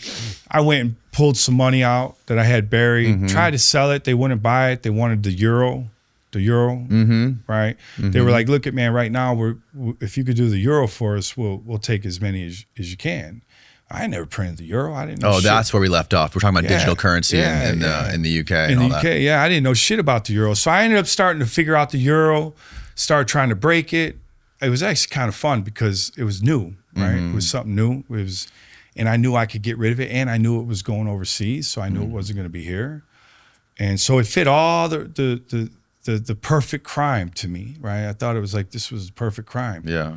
And so I started going after it, and here, me and my son is still printing money, right? And I got some of the old money that I've been moving, and I came home one day. Well, actually, I started. I ended up at the job that I had at the marina. What I did for him is I used to pick up guys from, if they would fly in from somewhere and fly into Chicago. He was like my uncle. His name was Dennis, man. Real old gangster, man. Had an old like tugboat marina. Had barges that he would send up and down the river. We called them river rats. He had probably about 200 people that worked in the marina, and he would have me pick up people that would fly in, bring them out there, and he'd have their meeting. Then he would have me take them back. So I ended up picking up this producer named Paul Pompian. And when we were driving from Chicago to Lamont, which is about a 45-minute drive, Paul was on the phone talking about Chris Rock and talking about this movie they were making and all this. And I'm like, man, this dude's making movies, So when I was taking him back, I asked him, I said, do you make movies? And he's like, yeah, that's what I'm doing. And I'm getting ready to do something now. And I was like, well, I got a good story. And he's like, I heard that before, kids, And I'm like, well, have you ever met a counterfeiter whose ex-wife was a cop? He said, what do you mean? I said, make money, print money, print money, right? So he got super like wide-eyed. He's like, no, I haven't. So I tell him what happened, the whole story with my dad and all this craziness. And so he calls Dennis. He's like, hey, I want to keep the kid for a minute. I want to keep Art. I think I was like 30 at the time, something like that. And so my Dennis was like, yeah, go ahead. So we went to Pompeii Bakery down on Taylor Street, and I tell him everything.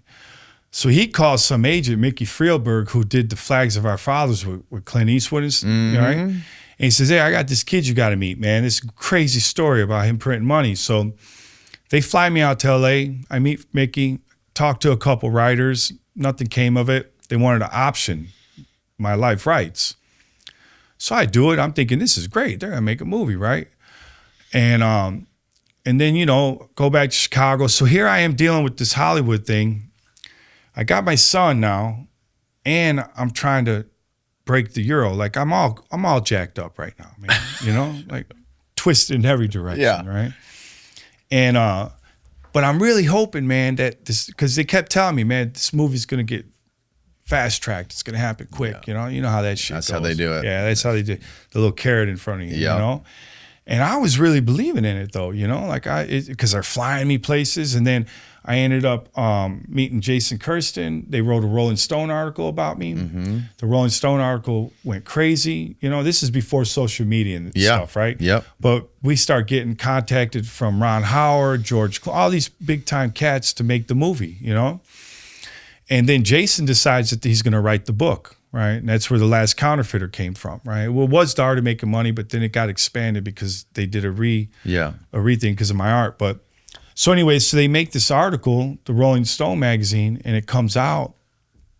And I start getting all kinds of cool things to do. I ended up flying out to Rochester, New York. And I ended up speaking for Document Security Systems, which was a Czech security company. Yeah. So here I am.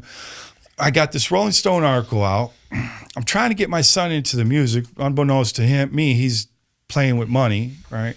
I'm doing my own thing, trying to break something. Mm-hmm. And Paul calls me and he says, hey, we got something for you. We want you to start speaking. And we got your first one's going to be out in Rochester, New York at the Document Security Systems. Mm-hmm. I'm like, well, what's the company? So I talked, they hooked me up with the company. I talked to them. They said they're going to have me an assistant. When I get there, it just happened to be Frank Abagnale's old assistant, to Catch Me If You Can. Right? I ended up having his assistant. I guess so the whole point was he was just getting ready to retire from the little speaking circuit that he had been on. And they were looking at me to replace him. That's kind of how it felt, right? But I'm still trying to break the euro, man. I need to survive. I need to make money. I got to live, right? But so I go out there, and I'm sitting in the bar, and I'm with the assistant, and I'm like, it felt a little coppish in the bar, not a little. It felt a lot coppish. What am I saying, man? There was, and I'm like, hey, ain't this a corporate event? And she said, well, you're speaking on behalf of Document Security Systems Corp, but this is actually a Homeland Security event. No. I said, Homeland Security? I said, well, she goes, yeah, these are all FBI, Secret Service. I'm like, what? I'm like, you're a long-tailed cat in a room full of rocking chairs. Man, I'm like, what the hell, right? And I said, they're like all. She goes, yeah, you're gonna be speaking to, on this panel. Dog, I start slamming whiskey, man, right? Like I'm a mess. I'm a mess, man. I'm a mess. I go up to the room. It felt like just time flew, right? Like I'm laying down at midnight and it's 5 o'clock already, she's knocking on the door. She's like, you ready? So we went down, we ate. We go into the auditorium and it's kind of empty. There's only like 5 or 10 people in there, right? And I'm thinking, well, I'm the first one on. They're not going to be filling this place up, right? Because it's 8 a.m, right? And it's a long day. There was a long panel that day. So I thought, man, maybe I get lucky and a lot of people wouldn't show up for the first one. So like they're getting me mic'd up. They're putting a mic on me. They're getting me ready to be the first speaker. And all of a sudden, man, I start getting loud. You start hearing people talking, right? And it's like 7:56. I guess this is how the feds like to do it, man, because that place filled up in like 2 minutes, dude. Like the whole place filled up, like in a matter of minutes, man. I was like, where were they all? Shit. And the whole place was filled. I start freaking out. My mouth dries up. I start getting sick, sweating. Like I've never spoken in front of a crowd. Now I'm speaking in front of a crowd of agents. Like, the 2,000 of them on top of it. So I get real, like, just I'm a mess. So I tell her, I'm like, hey, I gotta go to the bathroom real quick, And she's like, you all right? I'm like, yeah, I'm all right. I'll be right back. I run out to the bathroom and I start swearing, what the fuck am I doing? This is crazy. I'm not throwing up, but kind of like dry heaving. My mouth is all jacked up. Yeah. And so then I leave the bathroom and I go outside, but where there's a side door with to the auditorium. And I'm just like I'm talking to myself. What the fuck are you doing, right? Like I'm really just like a mess. She comes running out. She goes, "Are you all right? What's going on? Oh my God!" She goes, "Turn." The mic was on. Oh no! The freaking mic was on, man, the whole time. So they heard everything. And then I was nervous, thinking, "Damn, did you say anything about you're still printing money, right?" Like, you know what I'm saying? Like, because now I'm all freaked out, right? So she turned it off. She goes, "Listen, we're gonna cancel. We're not doing this. No way." She said, "No way, we're doing this." I said, "No, man, we got to do this. I got to do this. I came all this way, man. I'm not gonna back out. I'll go in there and I'll do this, you know." And she goes, "Are you sure?" And I'm like, I got to. What am I, you know?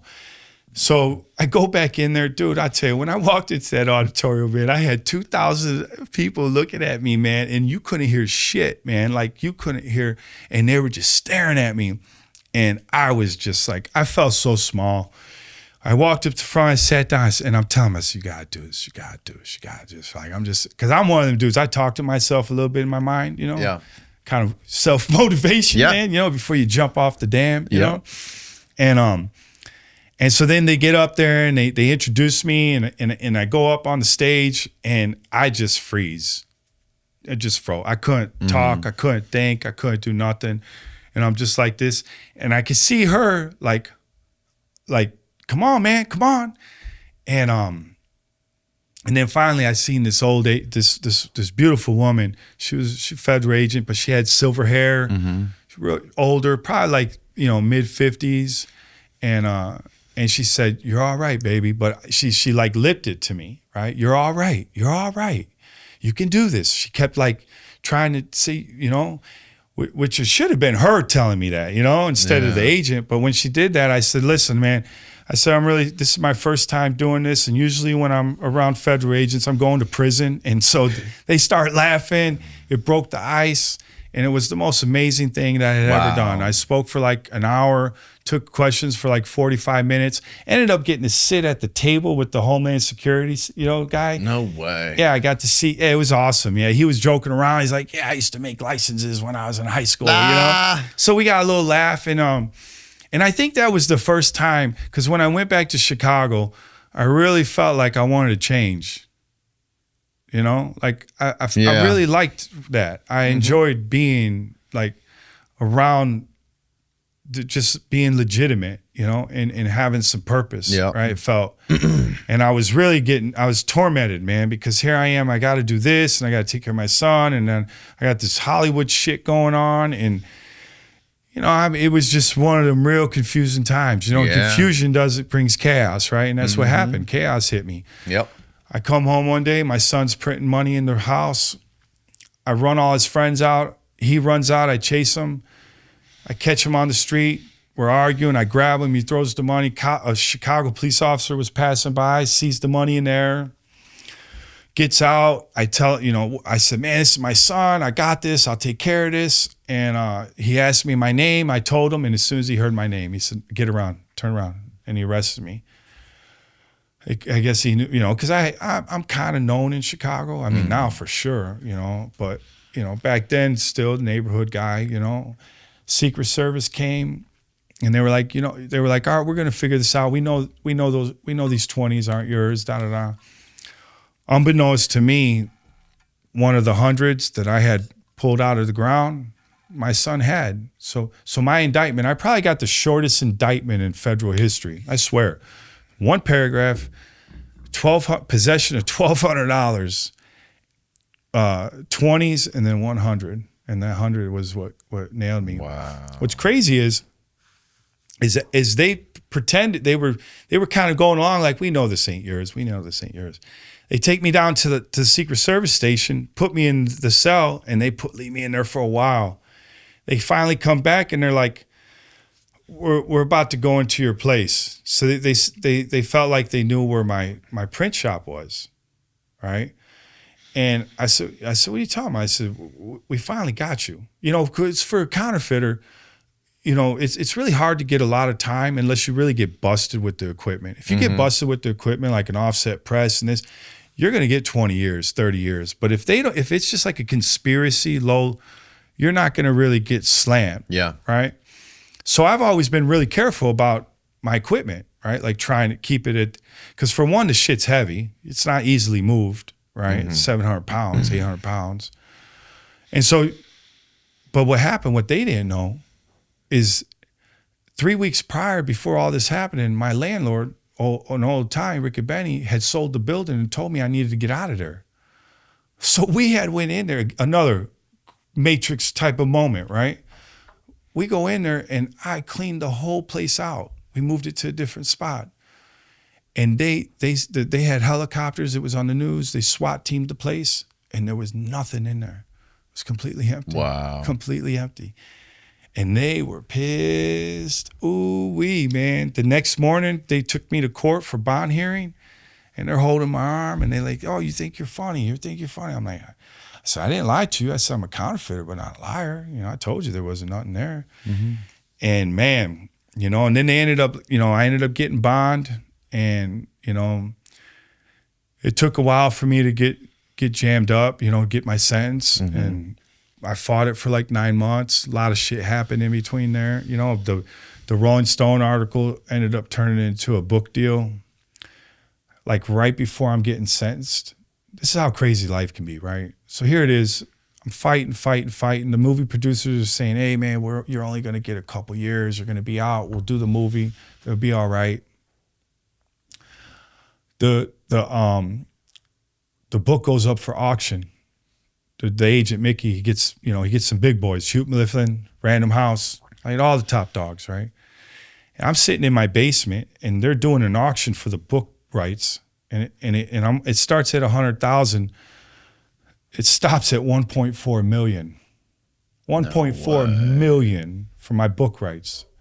Man, I'm a kid from the projects, man. They've been breaking the law all these times. Yeah. And then you just gonna give me 1.4. So I'm going crazy, dude. I'm doing backflips, man. I'm tripping out. And they call me, congratulate me. Hey, Hugh Mifflin. It was Hugh Mifflin who won the thing, right? And I'm like, man, this is great. So the next day she calls me, the lady that was gonna be over the whole, publishing and managing, this book they were gonna make. She goes, we're so excited. We're going to put you on the talk shows. We're going to have you on the circuit. You're going to sign book signings at all different, like they had this huge plan for me, and I'm sitting here thinking like, man, do they know I'm not going to prison? Like I'm about to go to prison. And so I call the agent, I call Mickey. I'm like, hey, Mickey, did you tell them that I'm going to prison? Like probably in another month.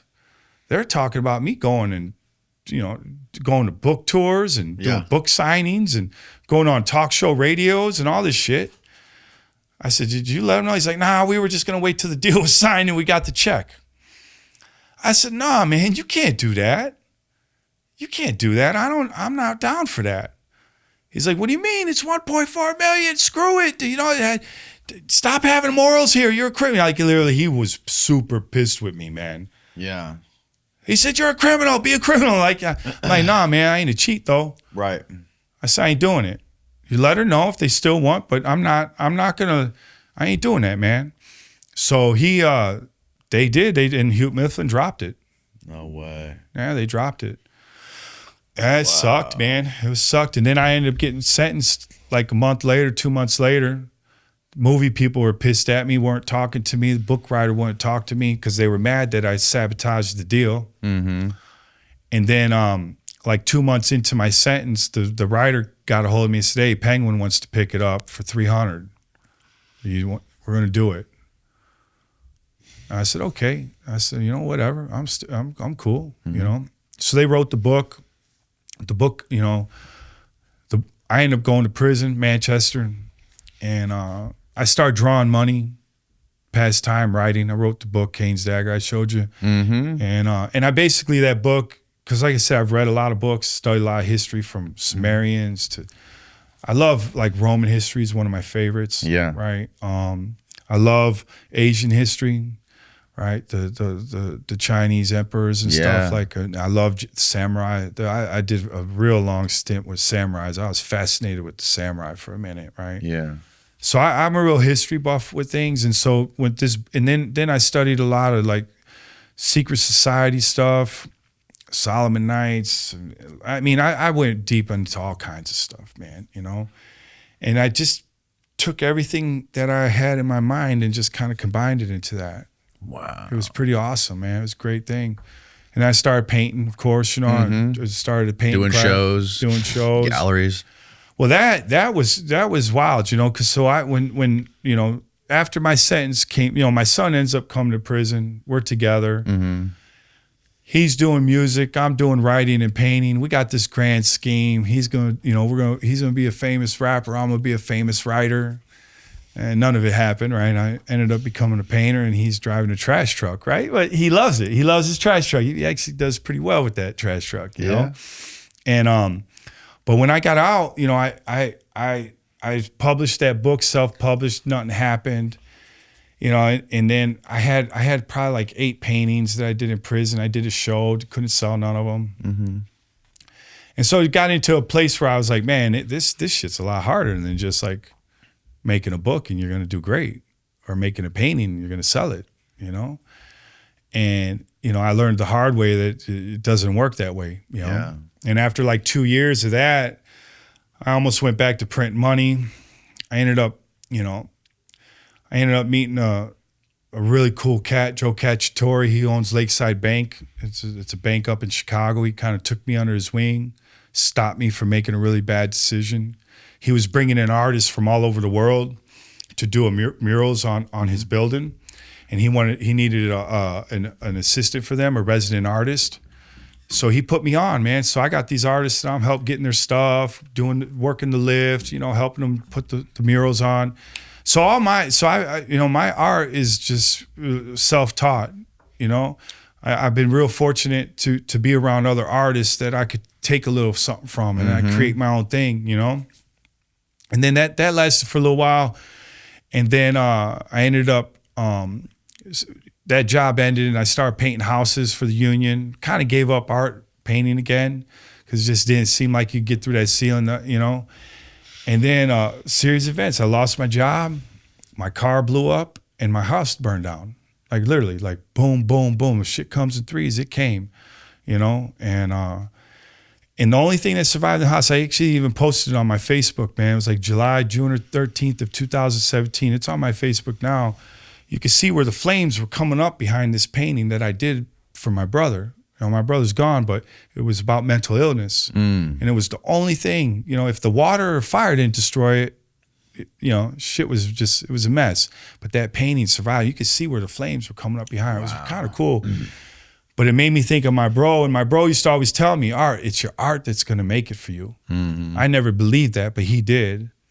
And now here was this painting that was saved through this fire, you know? So I just felt like there was some sort of something speaking cosmic to me. connection there. Yeah. And so then one of my friends, you know, he gave me a job. This guy, Frank, man, he's a great dude. I started working for him, and got me a little apartment. And then this book came out. There was a book coming out. It was the Things We Keep, I think it was. Some New York Times writer was doing this book about objects that people keep that are special. And he had some pretty famous people in this book, and he wanted me to be the painter. I couldn't believe it. I hadn't even really sold any paintings. Wow. And this guy wanted me to be the painter. And I still have one of the brushes that I had in prison, my paintbrush, right? And so he wanted to take a picture of it and put me in this book. And Frank, my guy, he's like, dude, you got to do some paintings, man. Like, you got to start painting again. This book could be, you know, kind of start putting you out there. And I said, man, I just ain't got, it's hard to paint and do this. And I've tried to do it. Don't work. He said, well, what do you think you need to do to really kind of go at it? I said, just paint, not work, not paint houses or build bathrooms. I just need to paint and create. And he said, well, what if I gave you a salary for 6 months and you came out here to the office and we put you a studio up in my office and all you did was paint and we see what happens? And I said, well, what if nothing happens? He goes, well, then nothing happens, but let's give it a shot. And so I did, man. I started going out there. He you know, it wasn't a great salary, but it was enough for me to live and take care of my kid. And I started just jamming and went down to Miami with 4 pieces for that Art Basel. And like the first day, nothing happened. The second day, nothing happened. The third day, I was able to throw my own show at an airport hangar, right? Wow. My boy worked for like Jet Smarter. And so they threw a little show for me. And I ended up selling all 4 pieces. I met Arnold Schwarzenegger's VP. She loved the energy and the story and everything. And she said, hey, listen, we're doing a show for Arnold at the Nobu. She goes, would you want to be a part of it? It's for the charity. You know, we pay you a certain percentage off the paintings we sell. But I'd really like you to be there, man. I think what you're doing is a good thing. And I'm like, yeah, I'd love to. When is it? She said February. And this was December, like 5th, 6th, wherever Art Basel is. So not only did I sell all my paintings, right? But now I meet, you know, like one of my idols, like someone that works for him, you know? I watched every Arnold show. Who hasn't? Terminator, Predator, all of it, right? I grew up on that shit. All the action heroes, Sly, Bruce, Arnold, all of them, right? So I'm driving back to Chicago, man, just on cloud 9. Sold work, invited back in February, and I did. I went back. We sold $64,000 worth of art.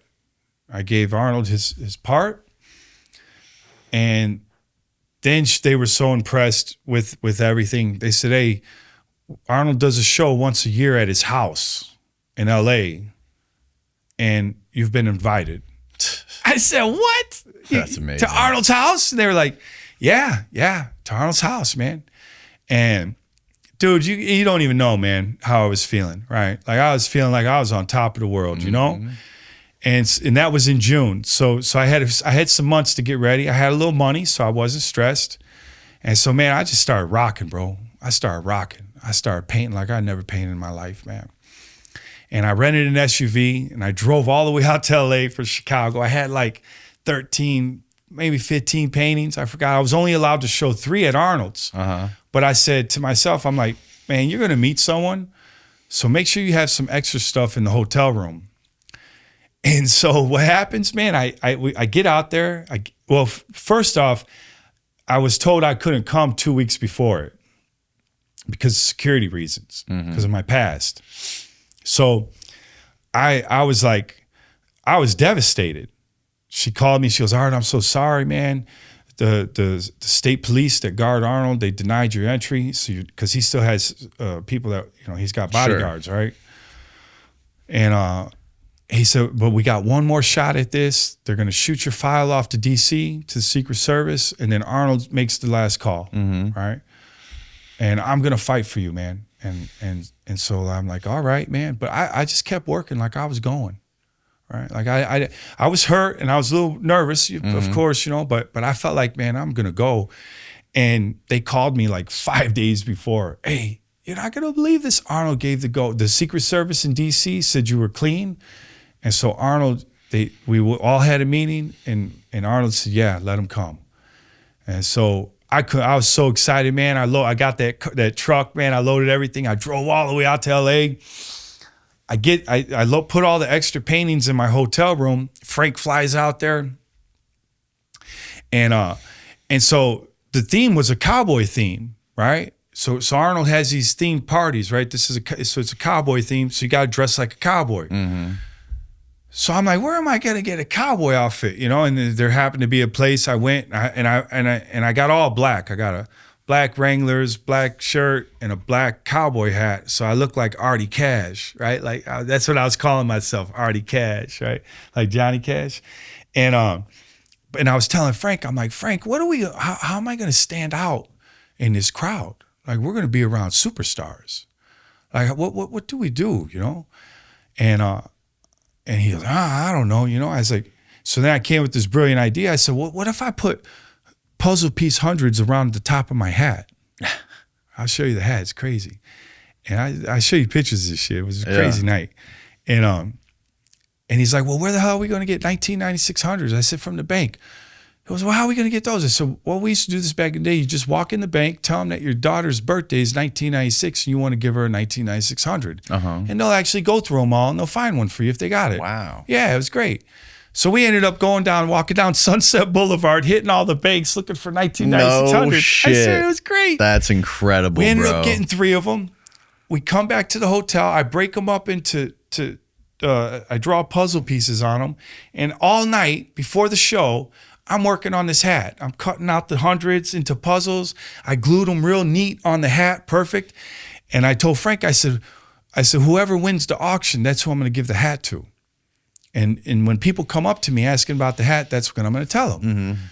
Frank's like, that's brilliant. I love it, right? So we go, we get to Arnold's. We put up the pieces. I got fingerprinted, right? Never been fingerprinted for an art show, but they took me in the back and they fingerprint me and they took a picture of me. I'm like, wow, I'm going to get fingerprinted to go to an art show, man. Like, this is crazy, dog, you know? Me and the coppers got real cool, though, because they had a bathroom out there and Arnold only had one bath, so that's where I would go to use the bathroom, so I'd have to stand in line, you know? So that led to something, actually. But anyway, so I get fingerprinted, man. We do the show. Tom Arnold's the auctioneer.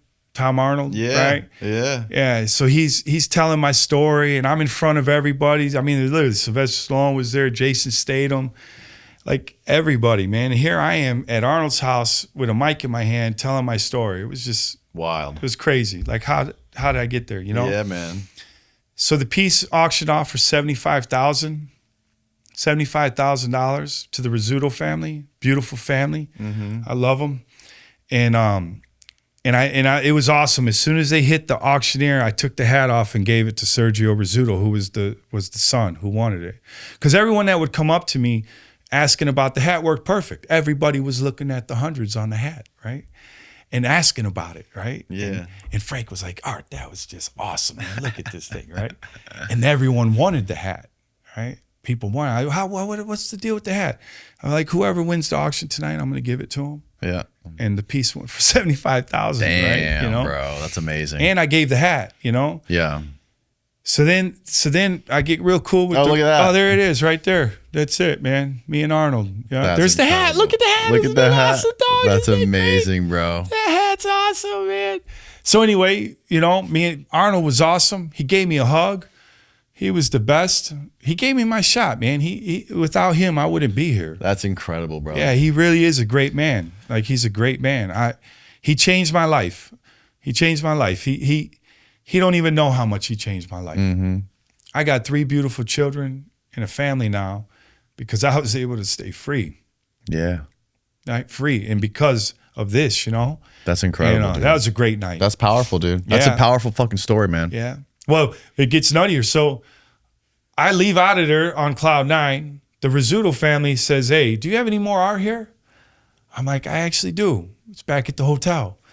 They said, well, we're staying in Beverly Hills at the Waldorf. We want you to bring it all over there. I'm like, what do you mean? Like, you want bring it over to the hotel? Yeah, bring it all. I'm like, Frank, this is crazy. What are we going to do? He's like, we're going to bring it to the Waldorf, right? That's what we're going to do. So the next morning, man, we load everything up. I'm still on cloud 9. I still can't believe what happened at Arnold's house, you know? And we go to the Waldorf and we start unloading the art into there. And she basically had the whole restaurant shut out. Susie Rizzuto. Her family owns Cuisinart and Conair. Yeah. And all, you know, the hair dryers and all that. Like, yeah. Phil Rizzuto, Yankees player. You know, anyway, big time family, great family. She was amazing.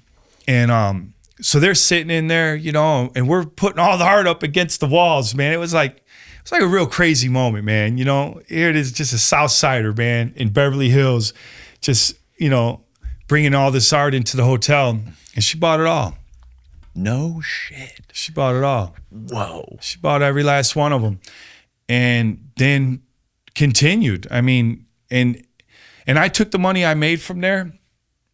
I gave a lot of it back to Arnold's, the charity. Well, to the charity. I gave it to the charity. Yeah. And then I went and opened a gallery in Chicago. I took the money I made and opened up a gallery. And since then, you can even see I've opened up a gallery in Beverly Hills. I opened up a gallery in West Hollywood. I opened a gallery in Boca Raton.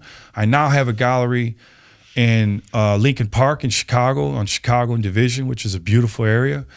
And so I kind of changed the whole game of even how someone sells art, you know, because the galleries take 50%. And I do have a gallery that represents some of my art. It's Artist Replete. It's one of my friends. He started the same time I was doing my art. He started a gallery. But for the most part, I've always had my own studio gallery. And because of my story and because of the books and stuff that's happened, people want to come meet me and talk to me and then have a piece of history, right? Because my art is more than just something cool to look at or whatever. It's literally, it's part of my history, right? And my history has been documented through books and all these different things, you know? And so collectors have really been, especially in the last couple years, like at first it didn't really, it helped a little bit to sell the art, but now it's on a whole different level. That's because crazy. I've stuck around, right? You know, a lot of artists come and go, right? They have a short lifespan. I'm going on 10 years now. So not only have I been able to stay out of prison, but I've been able to stay an artist. But I work hard, you know? It's amazing, dude. Such a powerful story, bro. Yeah, I appreciate it. Well, we just did like over 3 hours, man. That's nuts. That was amazing. Such a fucking amazing show. Where can people find your art online and like find your work online? Is there I got website Instagram, Arthur J. Williams Jr. And then I got a Arthur gallery. Williams Jr. Arthur J. Williams Jr. Okay. And then I got Da Vinci's gallery. We're actually building the website right now. There was one, but I tore it down because I'm remaking it. But Da Vinci's gallery, that's my gallery that I created. And yeah, man, it's been amazing, dude. You know, it's been really amazing. Now I'm just doing all kinds, from gold leaf to murals. To, you know, it's just getting bigger and bigger and bigger, you know. That's amazing, man. Yeah, it's been great. Well, thank you so much, man. Yeah, oh, here it is. Yeah, Da Vinci. Whoa, look at that, bro. Yeah. That's incredible. Yeah, it's wild. That's wild. That's awesome. That is so cool. Well, my walls are bare in this building. I need to get some art. So I'm gonna be placing some orders. And well, if you ever want anything, just contact me. Don't go through them because they take half. Okay. I need and a I'll mural give you too. half off just because you come straight to me, dog. Yeah. Oh, that Martin Luther King. So, hey, funny story about that. Wow, that's sick. Look at the Tupac one. Oh, Tupac. The Abe Lincoln So the one. Tupac right now is sitting in Interscope Records. No way. Yeah, Tony Seiler from Interscope had me do that. The Martin Luther is a funny piece. So this piece, I can't afford that one. No. Yeah, it was a beautiful one. That's incredible, bro. It took me a long time to figure out how to paint that. So I'm big into layering. Remember I told you perspective, even on that mural that you seen, where you can almost look through it. So man, I'm really like I'm really into like taking a flat surface and creating like a whole world, almost like I'm getting really good at it now, but like even almost like when you put an AI glasses on and you feel you're there, I promise you people are going crazy at that mural that I showed you, the little wall, because when you stand there by the path, you feel like you're there. Yeah. And that's pretty awesome when you can do that with the brush, man, you know? And I put secret things in it. I put watermarks in the stuff. I put fingerprints.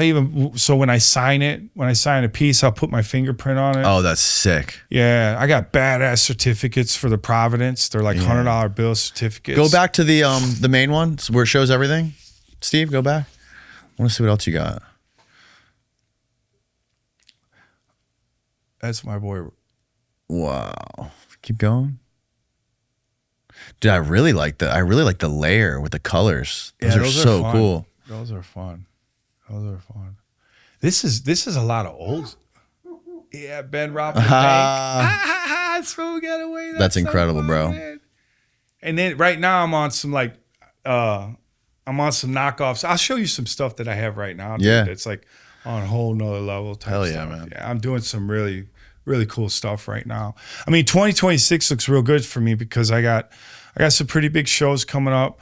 My gallery I just built it in October. So my gallery in Chicago on the south side, I closed it like 3 years ago, and we moved to the Ozarks. So I live in the Ozarks now. Up in the mountains. Yeah, you know, it's unbelievable. And I go back to Chicago once a month to the gallery. You know, and but when I closed my gallery and moved to the Ozarks, I thought I was like secure financially, right? Like I felt comfortable enough to close my gallery and then go out into the mountains and disappear, right? And just do my commissions and then maybe do a show once a year, right? And for like the first year, that was cool. But then it started, I didn't realize how much I relied on my gallery. I started sounding like, man, I got to get a gallery again, man. Yeah. This is not going to work. And so then I just opened one in October, and it's already doing awesome, man. Wow, that's incredible, great. bro. Yeah. So, and like I got other artists in there. I don't charge them gallery prices. So I got my guy Brendan Cooney in there. He's awesome, graffiti artist, goes around the world. I got a couple other cats that I'm putting in there, and I only charge them 25% rather than 50. You know, because I know how that 50 hits. Yeah. You know, it hits. You know, and I want these guys to feel the pleasure of, like, I've sold a lot of art. You know, each one has its own feeling. Like when you sell something, I got a video I could send you where I sold a piece for $100,000 at an auction, and it was actually at Arnold's house. It was the following year I went back, right? And Frank Gehry, I met Frank Gehry. No way. Yeah, the architect. Yeah, he just died. Yeah, man. Really? Yeah, he just died. But so when I went out to LA and opened my Beverly Hills gallery, everything was shut down, and Frank Gehry had just finished the U.S. Eisenhower Memorial. Just finished building it, and they had these robots that did this crazy mesh welding that they put on the side of the U.S. Memorial, right? Eisenhower Memorial. Yeah. And so now they were finished, and these robots were just sitting there, right? So my guy knew Frank Gehry's assistant, Thomas. Awesome dude, been with Frank Gehry 40 years. He's a scientist, straight up scientist, right? So they're like, hey man, they want someone to make some art with these machines, with these robots. Would you want to come over there and check them out? And I'm like, hell yeah, I'd love it. I knew who Frank Gehry was. He built Millennium, you know, he's built a lot of stuff in Chicago. So I was like, hell yeah, I want to go. So we go over to his studio in Glendale, and he's got these big koi fish made out of this crazy material, right? Like mesh. I guess he was making them for the Saudi prince. Real fascinating shit. Yeah. Wow.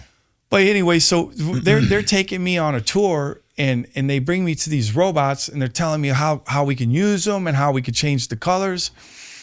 And I'm looking around, and I see this big roll of paper in the corner, right? Well, of course, you know, counterfeiter, right? I start beeline right to the roll. I'm not even paying attention to the robots anymore, man, right? And I start feeling it, and I'm like, man. And I look back, and they're all kind of like grinning and laughing. They said, only someone like you would go to that, right? And I said, well, what is it, man? They said, well, you could mold it. You can mold it into anything. You get it. You got to put it into some solution, and and once it's wet, you can move it, and you got about 45 minutes. And I'm like, well, has anyone ever painted or printed on this stuff? And he's like, no, we just leave it white. And they do, because they actually, it's the same material that the Louis Vuitton store in Paris was built with. Right? Yeah. So he built the Louis Vuitton store. This was some of the material, same shit, right? And I said, well, can I try? Can I experiment with it? And they were like, yeah, we could give you a little bit of it. So they gave me enough to do like 5 pieces. The first 3 I ruined completely. The stuff wouldn't take the oil. It wouldn't take the print. It just couldn't get it to work, man. You know, everything would peel off it, man. This stuff was just a pain in the ass. I guess they use it for the electronics in space shuttles. They wrap it so they don't get moist. Really? Yeah. I don't say the name of it because I don't want no one else to know my secret, because the shit's, you know, it's pretty cool. But anyway, because they didn't give me tell me when we're done, when we turn off the cameras. They didn't give me the name, right? But anyways, really? Yeah. So what happens is, so I finally get a piece to work, right? I'll show you this video. I go to Arnold's with it, sells for $100,000. I go back to the studio in Glendale and see Thomas, and I try to give him some money. He wouldn't even take it, right? I said, man, I sold the piece for $100,000, man. I said, man, can I please get some more? I finally got it, man. So for me, it was like I finally found the perfect piece of art that I could just sell. Yeah. Right? Because that's what you want. You want to find artists search their life for that style that just takes off. Right. Right. And so for me, I had been experimenting with a lot of different shit. If you go through my art, you'll see I've tried everything from aliens to horses, man. I've tried to paint it, but it's always on a sheet of money. But I've tried to paint everything. So I look at this like, this is it, man. I got it. And Thomas, he's like, I can't give you any more of that, man. We're doing a big project for Facebook. We're still finishing up this koi fish. It was massive. He said, and that's all we have. So just not going to be able to give you any. So I got super discouraged, man. I left out of there. And then I said, well, can I at least find out what it is so I could get it myself? And he's like, man, when Frank don't like to give up. He gets it from secrets. NASA. Yeah. Well, apparently I found out it's pretty heavy duty shit, right? So anyway, so I leave out of there. About a year goes by, and I'm getting ready to go back home to Chicago. I've been out in LA for like 2 years at this point. And so I'm going around visiting all my friends that I met, because I met some great people out there, and so I go out there and see Thomas, and I say my goodbyes, and he said, hey, we got a surprise for you. And I'm like, really? And they gave me enough material to do like 15 pieces. No way. It was amazing. That's incredible, bro. And I went back to Chicago. I made some more stuff, sold everything. Like that stuff just boom, boom, quick, And then I ran out again, right? Mm-hmm. But this time I was sending pictures of everything I was making, right? Saying, hey, check this out. And the stuff was just badass, right? And so then I finally, when I ran out again, I called him and I said, man, I know, please, man, I'm begging you, right? I'll pay whatever. He said, well, I got really good news for you. And I'm like, what? He said, we're done with it. I'm like, you're done with it? He's like, yeah, we're done using it. I said, well, shit, man. Like, he goes, we're gonna give you the name of it, and we're gonna give you the supplier, and we're gonna let the supplier know that you're gonna be calling on behalf of us. Wow. I said, no way. And they did. And yeah, so now I got the stuff. And do you have pictures of this stuff? Yeah, no, yeah. Can I see it here? Yeah. I got my phone. How do we find it online? If you Google like pictures or something of mine, you'll see, because a lot of stuff pops up on it might be in like Google Images or something, but I got it on my phone. All right, you show me on your phone. All right. Yeah, I could send you some stuff. No, the stuff is gorgeous. That's man. amazing. Yeah, but actually one of those pieces was on there. It was an Einstein that was all crumpled up. That's one of the pieces. But I've done quite a cool. Now I'm about to do some. I just did an octopus. Mm-hmm. I cut out the octopus, and then I cut out little hundreds, and I got the octopus grabbing little $100 bills. Oh, sick. It looks so bad. That's amazing, bro. Yeah, there's a crumpled one right there. There you go. Oh, that's amazing. That's hanging at the London House. That's so sick. Yeah. See how it's crumpled up? Yeah. And you just hang it on the wall? Yeah, you just hang it on the wall. Yep. I did that for Roy Jones. That's Roy Jones Jr. No see how way. It's crumpled? That is insanely cool. Scroll up. I'm going to show you that printing press. Just print. Look at this. Look at this thing. Now, wow. That is ridiculous, dog. You see that Warhol in the back? And yeah, dude, bro. I do like, that press is awesome though. Like that is incredible, dude. Yeah. So, I that's the thing about art is that like, it's like, as long as your mind is there, man, you just the ideas are just, so yeah. No, I mean, first million. Yep. Printed on that. Incredible. Yeah. Yeah. I did a Rolls Royce that sold for like 800,000. Wow. Yeah. It was in Robbery Report. If you looked up Arthur J. Williams Jr. and Rolls Royce, you got to see this thing. This thing is nuts, but it, and then put Rolls Royce. This thing is ridiculous. Look at that. Oh my God. Yeah. Look at that. Wow. That thing's crazy, man. So it's like a wrap? Yeah. And then, wrap and paint. Yeah. Okay. I did both. Yeah. Look at the wheels, dude. Are the wheels insane? Holy smokes. Look at those wheels. That is bananas, dude. Yeah. That's really cool. No, I mean, like I said, man, my art career has just been like, Yeah, it's just been. It's like a movie, man. Your life is a movie. Yeah, it's amazing. still going too. Yeah, it's still going, man. I really appreciate, man, you bringing me on, man. And this is of course. It's been a long time coming, man. I'm excited. We got. I remember the last time we talked, man.